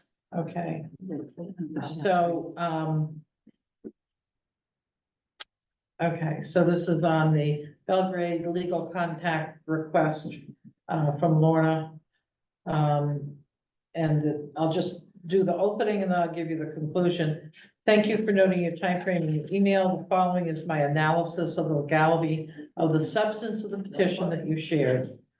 For your reference in the select boards, you may find some useful information in chapter 5 of the MMA Town Meeting and Elections Manual, which is devoted entirely on how to handle petitions and is now available on our website. He's also attaching a couple of MMA legal notices that may be helpful, and then goes through basically 2 pages of discussion. And his conclusion is this: because municipal officials do not have authority to edit the petitions submitted to them and may only consider their terms as presented, in my opinion, for the reasons explained above, it would be reasonable to refuse to put this proposed ordinance to the town meeting for a vote. That said, if the select board believes there is a significant community interest in the proposal, the board might consider crafting its own ordinance in an effort to show the town it appreciates the concern expressed in the proposal, though that is more of a political than legal consideration. Finally, I want to acknowledge that this email is offered as guidance to you on the board. Though the email may be subject to public disclosure upon request, it should not be interpreted as advice to the petitioners. This is only intended as advice to municipal officers, officials in Belgrade. Any members of the public who have questions regarding how to craft a lawful petition should seek that advice from their own private attorney. So Carol, we may want to have read into the record what the issues were, which is in sections 2 and 3, the conflict. Okay. And the sections 2 and 3 are, that are on the petition. Okay. Yeah, those. Okay, yeah, Because that's what the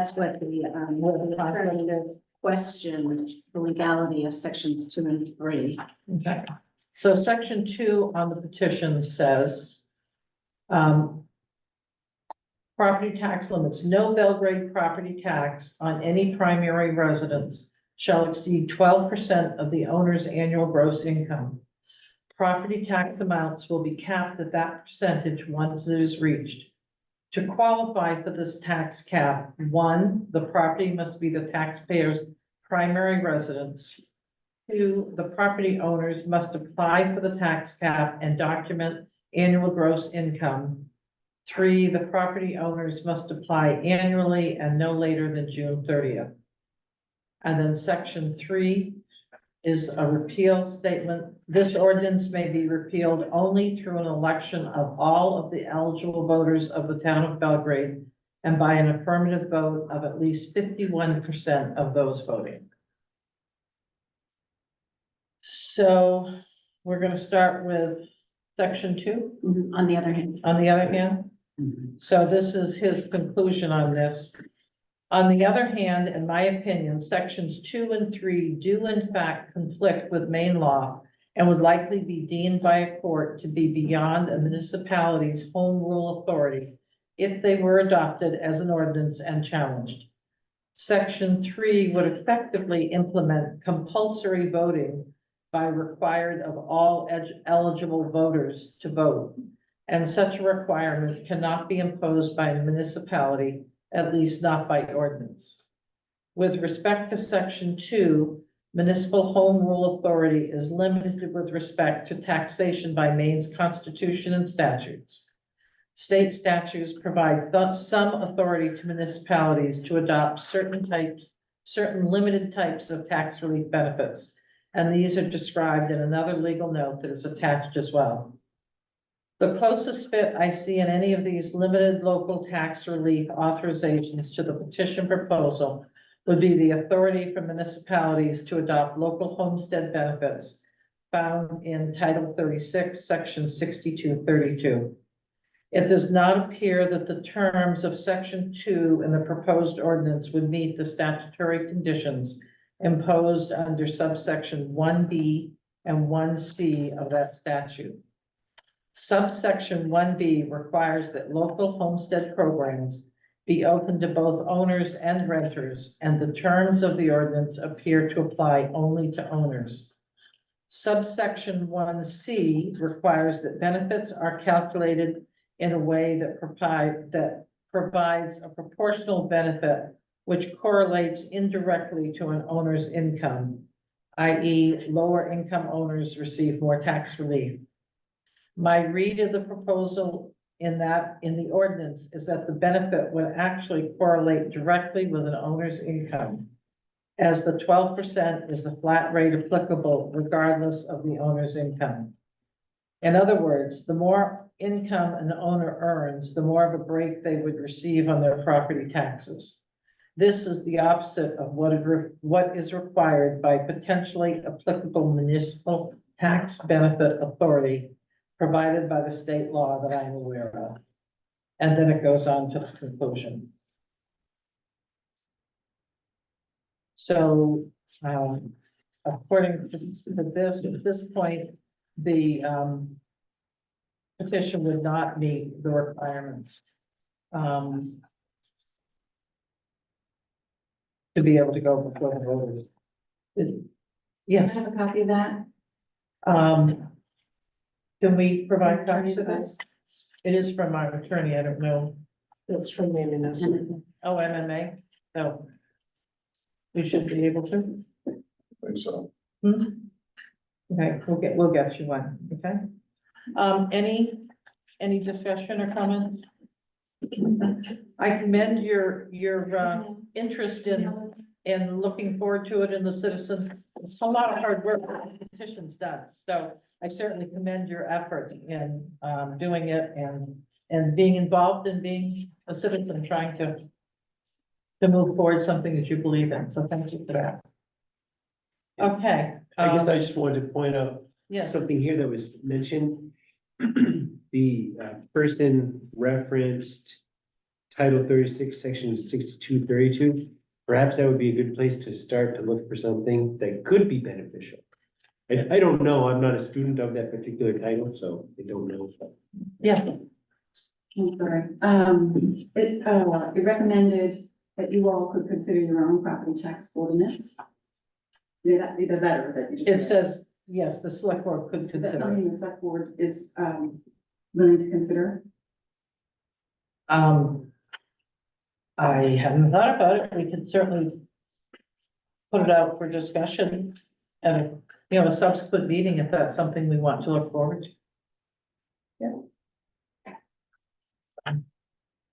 Anything else? Okay, Ken, do we have, what's the word on your? He would rather be here in person at the next meeting. Okay, we'll put that on the And he didn't agenda. have his computer with him I To called him Zoom home, and I so guess, and Okay, so he would rather be here for the next meeting if possible. I think is the next meeting the second? yeah, 2nd of April. It is. Yep. All right, so I make a motion that we table the waste management contract to the April 2 meeting. Second. Any discussion? All in favor? Melanie? Yes. Peter? You bet. Barbara? Dan? Yes. And I'll vote yes. Don't forget that. Did you bet official? We need to have a vote on the. Oh, we'll vote on the petition. petition? Who seconded the waste management? Peter. Peter. Okay, we need a vote on the petition. I think So, we do, yeah. okay, so I would move that we do not move the petition presented to the town of Belgrade, Maine ordinance property taxes forward. Second, per legal advice from Maine Municipal. For legal Association. advice from Maine Municipal Association. And second. Second, okay. Melanie? Yes. Peter, Yes. Barbara, Yes. Dan? I'm gonna say no, just because I want to have some discussion on this down the road, so. Okay, and I'll vote yes, so it's 4 yeses, 1 no, and we'll put that on the agenda for future discussion. Okay, so waste management, Next meeting, he's gonna be in person. okay, on April 3rd. Can we, just keep in mind, he is coming up from New Hampshire for this. Ooh, okay. So maybe we should put him as far forward as we can on the agenda. So we can get back on the road. I don't know if he'll be staying the night, Augusta, tonight, I doubt it, but. I mean, it would be unfinished business because it's been open, so we'll look to put him the first thing, first part of that. Good. Okay, And we thank him in advance for making the trek up. Right? Oh, yeah. okay, All all right. There was a second part of that. Oh, do you want to go ahead and work on that now? Well, mine is, well. Okay. Yeah. Okay, so the second part is, in addition, the committee recommends increasing the per bag fee for both Rome and Mount Vernon from $2 to $4, as there has never been an increase on that fee. This will also help offset the increase in pricing for waste management. You make that motion? Second, Okay, I have a question. How, I don't recall seeing how much income do we get from those fees? Do we track that? Yes, it's out of the office, all the bags, well, stickers now are sold out of the office. Oh, So right. she has all of that. Mary, no, she's not here. Do you want me to pull that, and have me send that Next over time. to you? Yeah, we can get all. For April, do you want it for April too? Sure. Yeah, it'll just be in the packet for the next. Yeah. Okay, That'd be I'll great. make a note. okay. I'd be interested to know the universe of How long have we been at $2? How long have we been doing? Since the beginning of the program, and I've been here for 10 years, and it was going when I got. Oh, when you got here. It's at least 10 years, if not 12. So, yeah, we've endured many increases Right. in that period of time that we haven't passed on. So it seems And reasonable. what's the monitoring? How do we know? I mean, aside from the fact that they're supposed to have stickers, you know, how do we know that someone is coming in? They just. It's just an honor- they it's an come honor in, system. Yeah. Okay. and someone sees a bag, sees a sticker and someone, No, Tracks it. we don't keep track of how many are coming through. so it's just what's. It's what's coming through, what we're selling through the office. We sell them in lots of 10. Yeah. So resident comes in, they buy 10, so instead of 20, it's gonna be 40. So when someone comes in and they have their part of the Rome Fire Department and they're throwing Yeah, stuff. well, over, they have road sticker, a lot of them have a road sticker on their windshield. Yeah, Because they can go to, Norwich Wall, so they have to have that Oh, road okay, sticker on their yeah. window for Norwich Wall. goodbye, thank you. Which is why we offer them this option. That's correct. And where does Yeah, Mount to Vernon, validate. where does Mount Vernon go if they don't come here? Mount Vernon. Oh, Mount Vernon's, the part of Mount Vernon is on the Gun Road. And honestly, I think we have one that comes from, it's one summer resident who lives right down the road that comes in the summer. Yeah. Okay. Okay, so we have a motion. Any more discussion? All in favor, Melanie? Yes. Peter? Yes. Barbara? Yes. Dan? Yes. I vote yes, so 5 yeses and no, so the Excellent. price has gone up. Okay. And the last piece is the CMP pole permit for the West Road. Have a good night. Good night, we'll see you next time. He wants to go in, just so he doesn't have to try. What's the pole for? Is it replacing a pole? Is it a new pole? It doesn't tell us. And which pole is it? You got a nice drawing, but. I know, I was like, I'm not seeing where this is supposed to be going on this map. We looked and we did figure out on the map. There is this. Oh. It's, so that. I don't It's like it's right here. Well, we do have the coordinates. We could go to Google Maps and get those in. We could do a field trip. Yeah, Oh, we could Does not. that, It says it's a location on the West Road, that's Castle Island. no, that's Castle. Okay, that's West Road. right there. Yeah, that's what it is. 160 I think feet. that's All what right. it is, Dan. Yeah. If you look at your map, Okay, so this is But all gonna of- be, this is gonna be right up by the, right here. It'd be near, a little up from H Street Lakes. right? yeah, and I'm wondering if they do. They need a bigger service system. Where was it, Dan? Well, I can show you on the map. Yeah, but you were saying it was right near The little takeout place, yeah. H Street Lakes. H.P. Lakes, that. So maybe they got a bigger service or something, maybe they're expanding. So Dan, I'm not sure if this is close to what you're saying, but on the I don't know where location north is. permit, it says it's 160 feet south, 160 feet. south of the castle. South of and the where castle, section, yeah. so it's just Section. Right, it's about, almost back between the Blake's building and the house. Yeah. Yeah. It's gotta be right there. It's got his services. Don't hold me to that, though. They look like. Maybe they're putting in some freezers, or something. Just a residential transformer there, it's got it. Okay. Well, maybe, because the other end of that one comes out from Oakland, right? So, because the transfer, we've got the one up on our end, and then the powers out, the other end, I believe, has some sort of local connection. So maybe. But yes, that's what it looks like. Murray. On the second form, it says construction to be suitable for future operation at a voltage not to exceed 220 kV.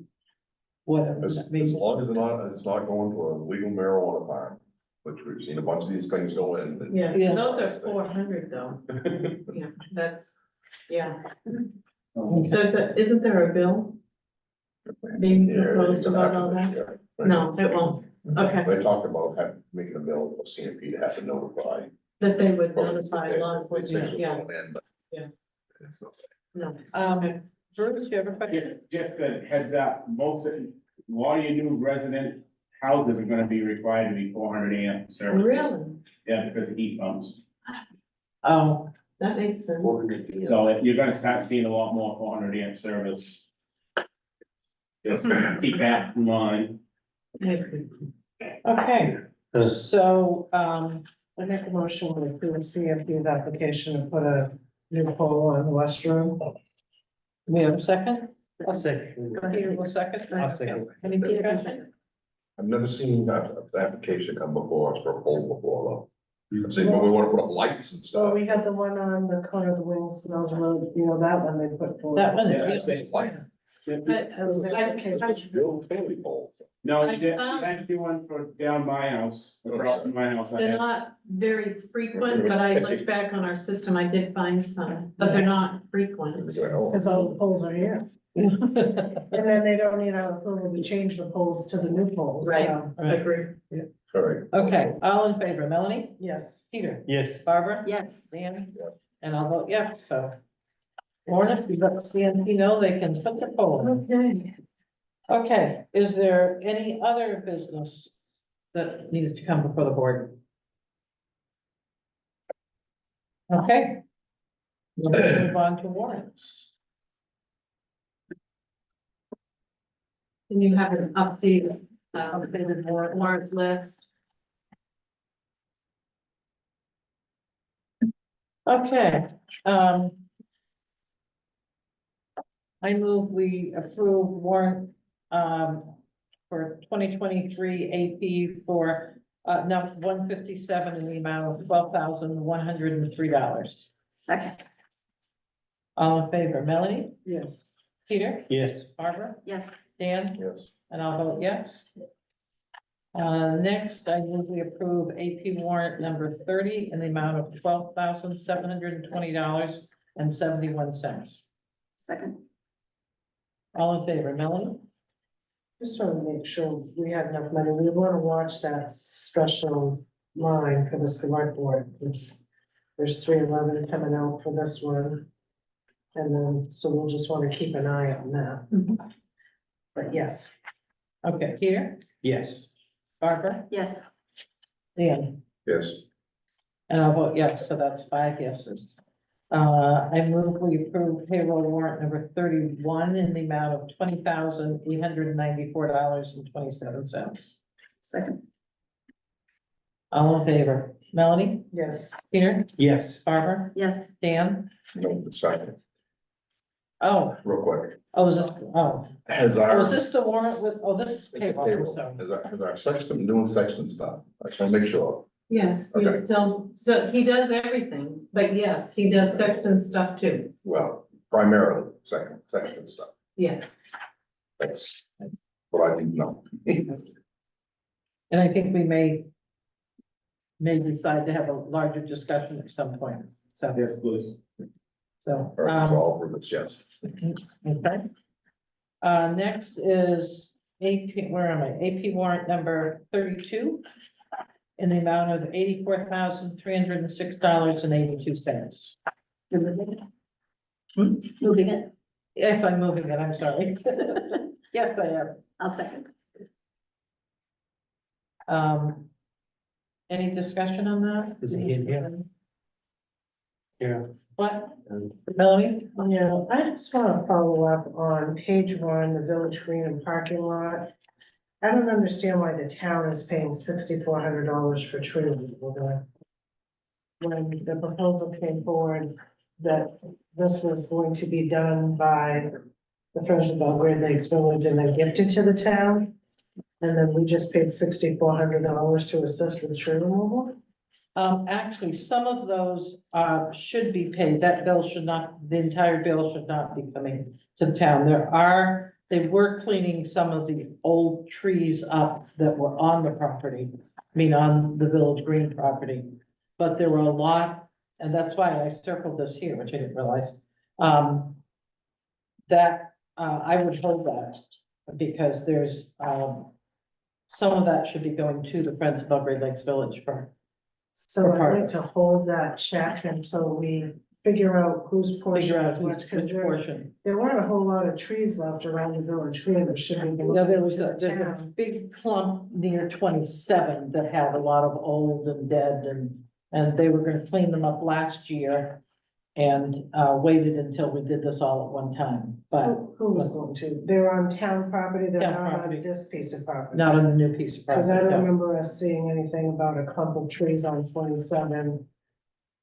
There were some old trees that were down. Yeah. Poor- Yeah. trees not on Yeah. that. Where were they? They were, Yeah, I know they just took a bunch of trees and stuff down between the storage unit and Village Green. Right. But Yeah, that that was just a shouldn't be bunch of ours. rocks and. but there were some more. That's why I said this is not, it needs to be broken out. So, Yeah, I'd like to see how many trees where they were, show this on the map. Because if we don't need to be paying this, we shouldn't be paying No. this. no, and I have that, actually, I have that one circled because we need to get that broke out. So if we can, I don't know if we bring that back to the next meeting so that we can really Yes. pirate it out. Cause I don't want. We'll need to note for April 2. Yep. And then a question on page 4, we've got a Sam's Club renewal. Do we use our Sam's Club? thing very I think, often? well, Cause I see think a lot Mary of stuff does comes like from for, Mason. I think Mary does for, like elections and, probably senior resource. Oh, so. I'm wondering, Dan may use it too for, Oh, snacks. rec stuff, Yeah. yeah. Okay, Yeah. Fire department uses it too. Yeah. But, Okay. too, so, I just yeah, wanna make a sure lot that of we were- entities and. we were yeah. using that. What happened to the furnace down for Anderson, Bruce? Just clean service, Oh, okay. just 2 of them. It just said furnace repairs, so I didn't know something broke. All right, that's all I have on that one. So if we hold that check that would make the amount. Subtract 6,400. What's the hand pump for?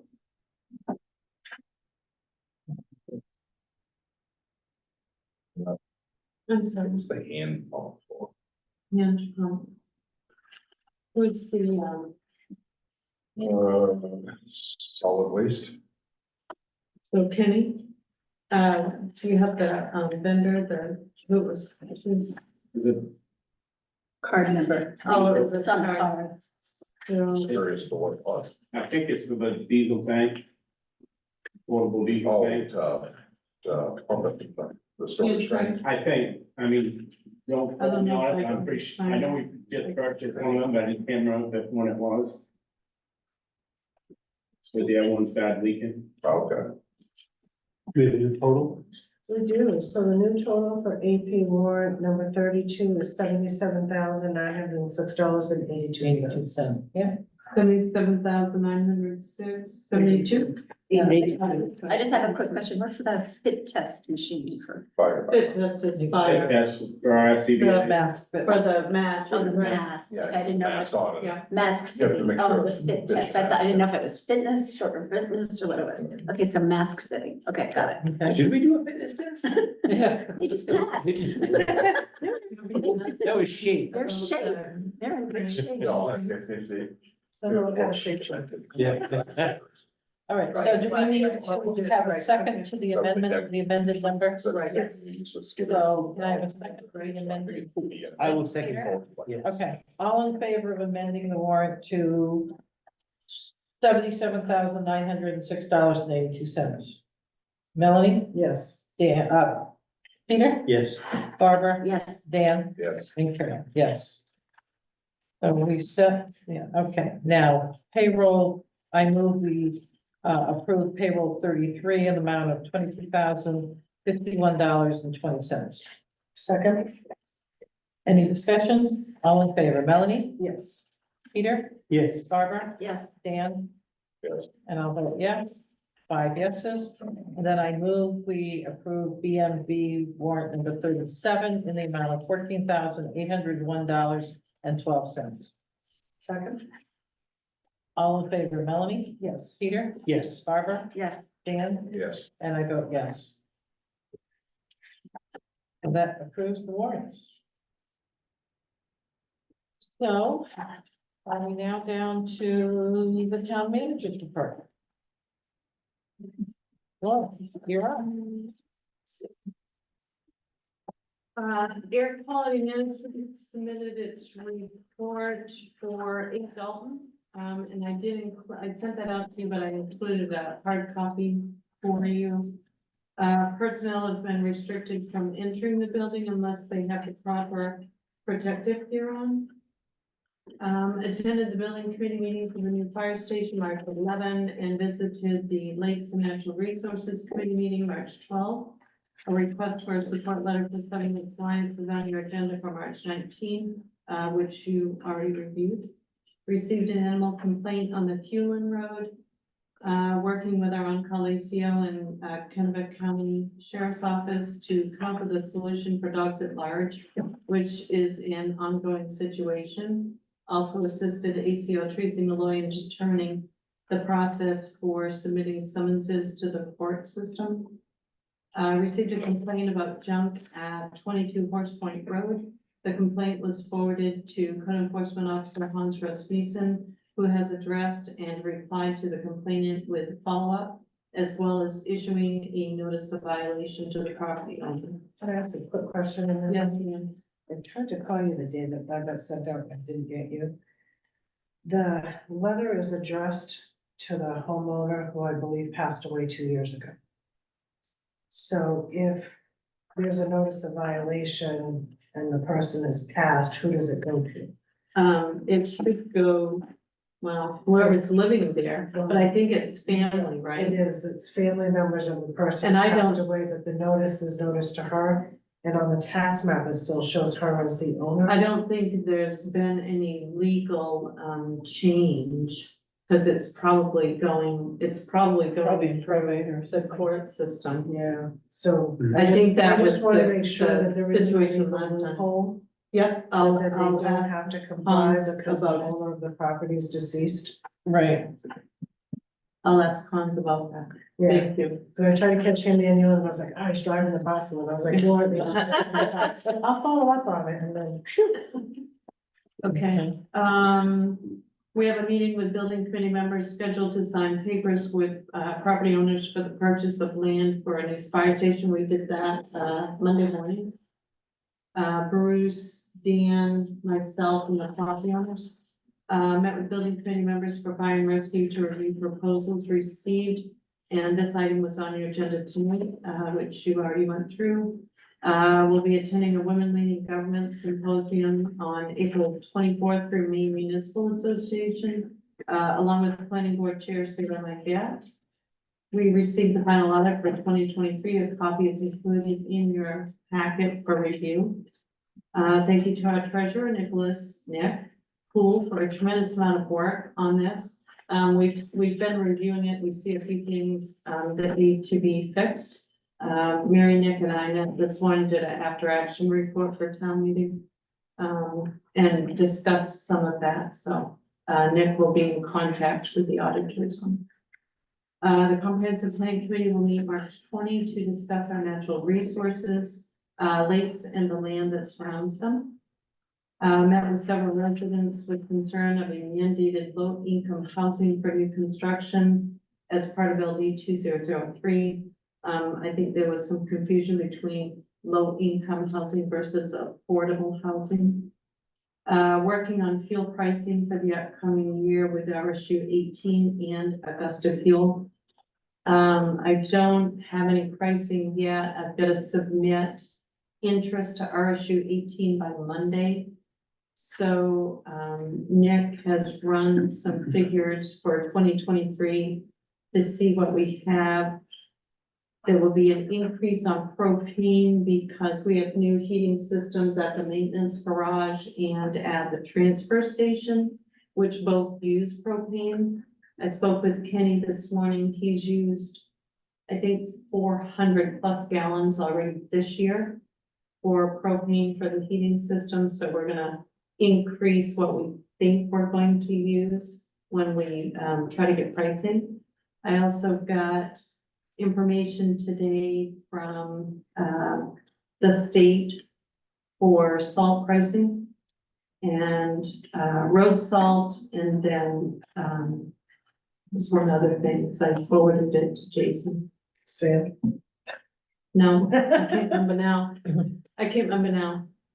It will come to me. So QB too, we usually check with on that. Yep, when I forwarded to Jason, I said, let me know what you think about this, and I said, we usually get something from KVCOG and state. So I said, we'll get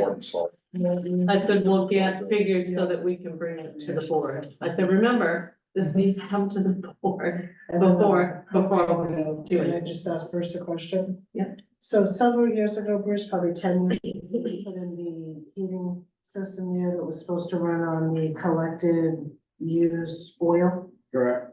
And is that, we just don't use that at all anymore? We use it, but it's, so this current is when that broke or when we're low on oil. We're not getting the oil collection that we used to get, because just about every little shop now put in their own, and so we get hardly any. What we get, we've been purchasing way more. I went down and saw Kenny, probably 3 weeks ago maybe, and we talked about that because he said that they did have a used oil furnace, but they're just not getting enough to run, so. Believe it or not, most of the oil we've been buying from Mount Vernon businesses. We ain't getting any from ours. Right, I wonder if we need to put something out in the newsletter that says, hey, by the way, we have this and we put this in to offset this. But now we don't have as much coming in. The biggest thing is we have to be very careful what we accept. Right, because it has to be checked up front. Yeah. And that's a lot of problem with the residents. They don't want to deal with that. And not saying, no, we're not gonna take it because I have water in it. Yeah. Water, everything is pretty used over this. Right. Who knows, right? Thanks. A lot of boats around. Yeah. Pest management RFP as approved at your last March meeting, went out. It's due March 28th, so that's next Thursday. The office has been busy preparing for elections and the annual town meeting, which we got through. And everybody did a great job. Thank you. Updated both animal control officers on the request for additional email addresses and phone from the March 2 Selectboard Meeting and shared the following. And I have been assured this is the current practice. So good hands-off practices ensure consistency, continuity, and coordination of services to residents of the town of Belgrade. At the end of the officer's on-call status, the mobile device provided by the town should be given to the incoming on-call officer, along with any pertinent information for the duration of the previous on-call officer. Pertinent information should include any calls or in-person follow-ups, reports that need to be followed up on, phone calls to be made, in-process documents, court cases, etc. Calls or requests for assistance or information should be handled by the on-call officer only. If an off-duty officer is contacted by the public, the request should be redirected to the on-call officer as soon as possible. And I think that was a concern for one of our animal control officers because they felt they needed a phone in order to answer residents, even if they were not on call. And so we certainly don't want them working 24/7. It should be the on-call to handle those. So I think we're good now. Attended Super Sunday annual training. What a mess the weather was that day. Oh my gosh. Put on by our fire and rescue department for all town personnel on March 10th. Great training. Thank you to Dan McKenzie, Travis Burton, and Jeremy Dameron, and all who worked to put this together. Maine Tourism has been promoting the upcoming total solar eclipse. Although we will not see it here in Belgrade, we will likely see an increase in traffic as we approach the April 8th event date. And I did include some information for you. People are going to be heading north, so they're going to use this Route 27 corridor. K-WISP is working with facilities maintenance and parks and recreation for getting the dugouts painted, along with plans to put in a couple of benches. The painting will be done prior to the spring games, and the request for benches will come to you sometime in April. These are like in memory of type benches. Caselli's Custom Painting is offered to donate the labor if K-WISP buys the materials to paint the dugouts, although I think there is a donor for the paint and supplies, a local hardware company. We appreciate the generosity, so both the school and workman field dugouts will match, along with the storage building on the workman field. Corey Alexander will be coordinating with Kayla of K-WISP. And that's Kayla Levenseller, just for the record. Oh, yeah, all I had was Kayla. And just on the first page, wanna just to correct it for the record, the meeting was on March 4th, not on the 2nd. Oh, We changed it from the 5th to the 4th, it was Monday the 4th. Just in I'll case make a there's ever note any of question it. in the future as to Good point. what that meeting was. That's right, we met on the Monday. No, we did not. So, do we have some summonses to people currently, or is that something we're working on for animal control? Do we have Have some? we summoned people? Is that for summonses to the court system?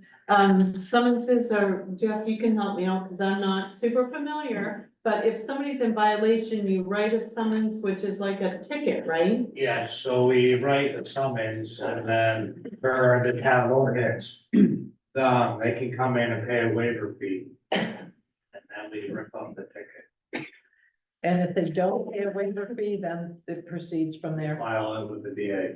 And are people paying those waiver fees? We spoke. Okay. Okay. Anything, if they pay a waiver fee, is anything being done? I'm sorry? So if they come in and pay a waiver fee, is They have to anything do being whatever corrected? someone's for. What's So that? if there was someone for an unlicensed dog, they have to license a dog or. Or if it's a dog at large, then. Like, we have a real problem with one situation, I won't say any names or anything, because. But there is a situation where we have dogs who keep getting out or are maybe being let out. And I've had a neighbor contact me a couple of times So Jeff and I have gone back and forth on this, trying to figure out what we can do, because the owner is very elusive and kind of disappears when animal control arrives, and when we get a call that the dogs are out, that doesn't mean you're right there and can catch them, because probably by the time you get there, they're not out anymore, right? So it's almost like their hands are tied. And so I know the neighbors think we're not doing anything, but it's not as easy as it might seem. So I did contact, Kennebec County Sheriff's Office, and said, here's a situation. We are really, at a loss of what to do, because the dogs may be dangerous as well. Well, people who moved from that location said if they jogged or whatever on the road. then So they- we're waiting for the officer to get back to us to maybe give some ideas or help, and maybe they can step in. Honestly, their hands are tied too, Yeah, I know. because they Thank you. can't contact that person either. It's really, it's almost like, what do you do? What do we do? Because we wanna help take care of the situation, but it's like our hands are tied. It's not like we're not doing anything. We're trying. It's really difficult. So do we send a certified letter that has to be signed for It that won't, says? won't be accepted. I think, haven't you guys done that? Have you taped something on the I did, door? I noticed to comply, but she blew that off too. It's like, yeah. And the state can't do anything, because they'll go and knock on the door and get nothing.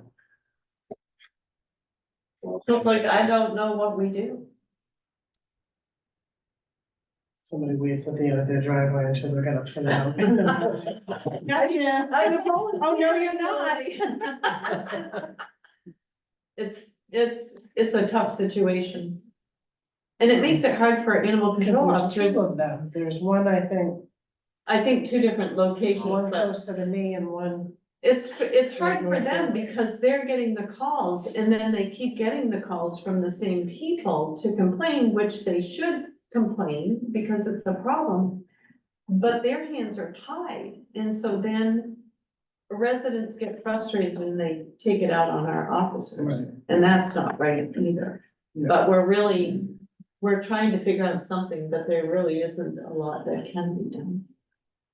Bruce? Have we checked with our town attorney to see if there's any recourse that we can take as a town, as in, you know, I don't know, if they don't pay the fine, you can put a tax lien on their property or something, I don't know, I'm just throwing straws out there, so. I don't think there's a lot, because everything that animal control does is governed already by Maine statute. And we did talk about, impounding, right? But I'm not sure that that can be done either, right? I don't believe so, as I take that law, if we know the dog's owner, if we have possession of the dog, we have to bring the dog back to the owner. Yeah, but the owner doesn't answer the door, guess where it's going? Yeah, then we're bringing it to the town, but Could somebody. take it, can we take it maybe to the animal shelter, and then they would have to go there and pay the fees to get them If back? they do, If, so they could just say, oh, well, the dog's at the pound, but I'm gonna go get it. Not like you throw the dog. it's really, it's really frustrating. Yeah. Then we rehome the dog eventually, right? But it is super frustrating, and it makes us look bad like we're not doing something, the Right. town, and it makes ACO look bad like they're not doing anything, but that's not the case. Right. It is not the case. Okay. Anything else? This, air quality at 8 Dalton, we're gonna have to figure out what we do with that, because we're gonna have to get more remediation in there, we're gonna have to figure out where it comes out of the budget. And I don't know, with that extra 500,000, if the taxpayers decided not to put back, that means we took, 1.4 million out of the undesignated fund, which does not leave us enough for 3 months of No. operating expenses. At least by my calculations, I was kind of trying to look at the whole picture, and I thought, uh-oh. Nick jokingly said if you want to pull more money from undesignated, he's gonna recommend no. Well, because we really. Because we pulled Because now more. we're under the limit that we have to have in the undesignated fund, and nobody apparently stood up and explained that at town meeting. I feel like the folks that I. We talked to, did, I did. were kind of like, they felt like somebody from the Right. budget committee almost made them feel like there was more money hanging out in the town of Belgrade. And I was like, I said, I wasn't there for that part, but no, there isn't. There's not, we don't have the money in hand. It's more like virtual money. So, but I think when townspeople think that we have been, I guess, socking this away in a savings fund, why not spend it? But we may be using the TAN, right, which we were really trying to get away from the TAN and not paying the interest on that money. The interest is By high having this the year, undesignated fund. 5.51%. So, Well, and the other thing at another meeting, I think we need to go back and look at changing the fiscal year again, Yes. which would solve some of these problems, so. It's not immediate, but it's something. You we can get look 2 at. tax payments instead of just 1, you can break it up. You have to figure out, So you but I have- mean, that's another thing we Yeah, need to look I at. know. And another thing that we had, so during that whole conversation, everyone on the budget committee side of the table, we couldn't hear the conversation that Laura and Nick were because of the audio. We couldn't hear nothing. So when they were discussing that, because I was trying to hit, I thought Nick had answered that we were, because I was doing quick math. And I had it down to 1.9 million, that was gonna be left, and I thought Nick answered that, but come find out at the end of the meeting, it didn't get answered, and we couldn't hear, Sarah and I couldn't hear that on our side. Christian had me stand up at the podium and use the microphone to give responses, so that's what I was doing. So, and I- Sound system would hurt. I'm sorry, what? A new sound system wouldn't hurt. Oh, we right. got to do Let me tell something you different about for when we another paid year. for this one, and it was gonna be exactly what we needed.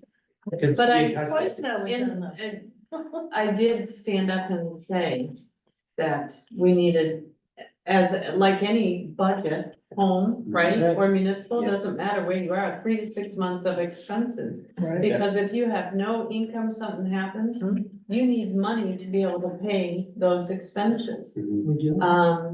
And so I did stand up and say that. Because, Yes, that was made clear. yeah, but didn't we need 2.6 million, and we was already gonna be below the 2.6 million even before that 500 came out? No, we weren't below what we should, what the recommended amount that we should have Okay. so I thought it available. was- We were not below. But by pulling that extra 500, it does put us below. Yeah, but so we were able to get by with 2.4 million.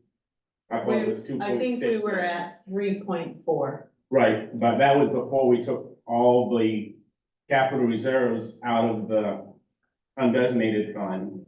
But I think we took too much out because you needed $2.6 million to run the town for 3 to 6 months. And we'd already drawn, before that 500,000, we'd already drawn it down to 2.4 because unfortunately, when we did during budgetary time, we didn't have the audit report.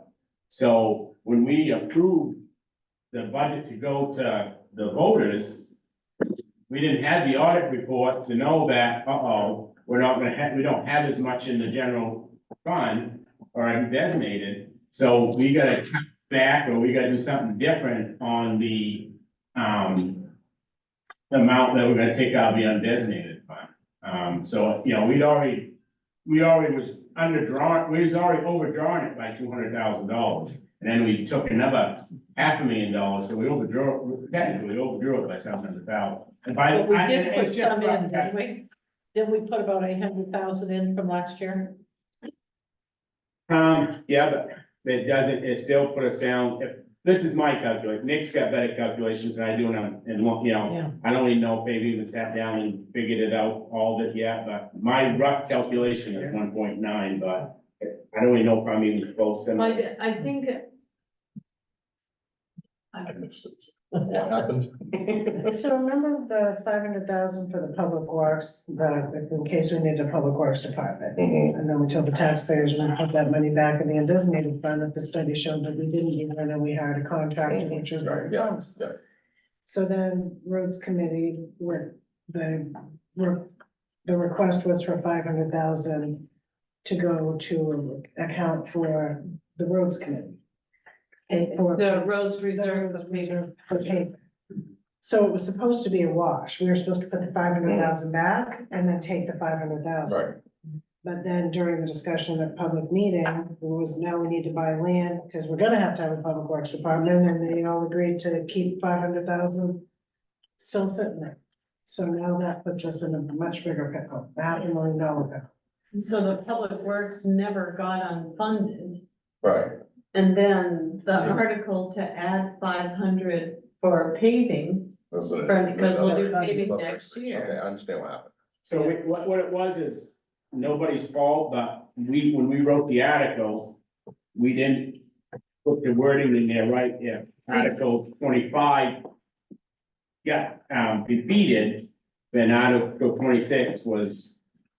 Should have put that if it failed, that, whatever the next, it would be passed over. No. No,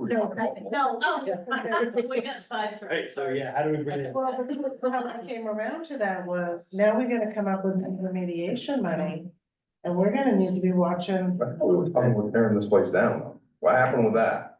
That hasn't been done yet. So we need to sit down and look at. So Decide what you're gonna I've do. asked Nick to Okay. put together all of It needs to that. be- Why are we spending money all of a sudden, we'll move something about that?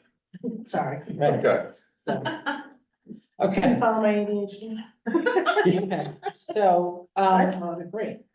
we do, you said we do need an executive session. Okay, all right, so, we need to have. I make a motion, we take a 2-minute break while we get ready for session. I second that. We run into the same problems that Rome's having from there. That's what we. I was over that. That would be And I a went, oh, crap. Carol, we're taking a break. 2-minute break. Okay, I move that we exit the regular meeting at 9:10. Is there a second? I second. All in favor, Melanie? Yes. Peter, Dan, Yes. Carol? Yes. 5, and now I move, we go into an executive session at 9:10. I second that. Peter, yes, Dan, Carol, Barbara, Yes. Melanie. So pausing now. Move, we go back. I move we go back into regular session at 10:06. I second that. And a report, no action was taken during the executive session. And I now move that we adjourn for the evening. Second. Third, fourth. Everyone in favor? Aye. Yeah. Okay, Okay, thank you, everybody. So now I'm going to end this session. I'll stop. right.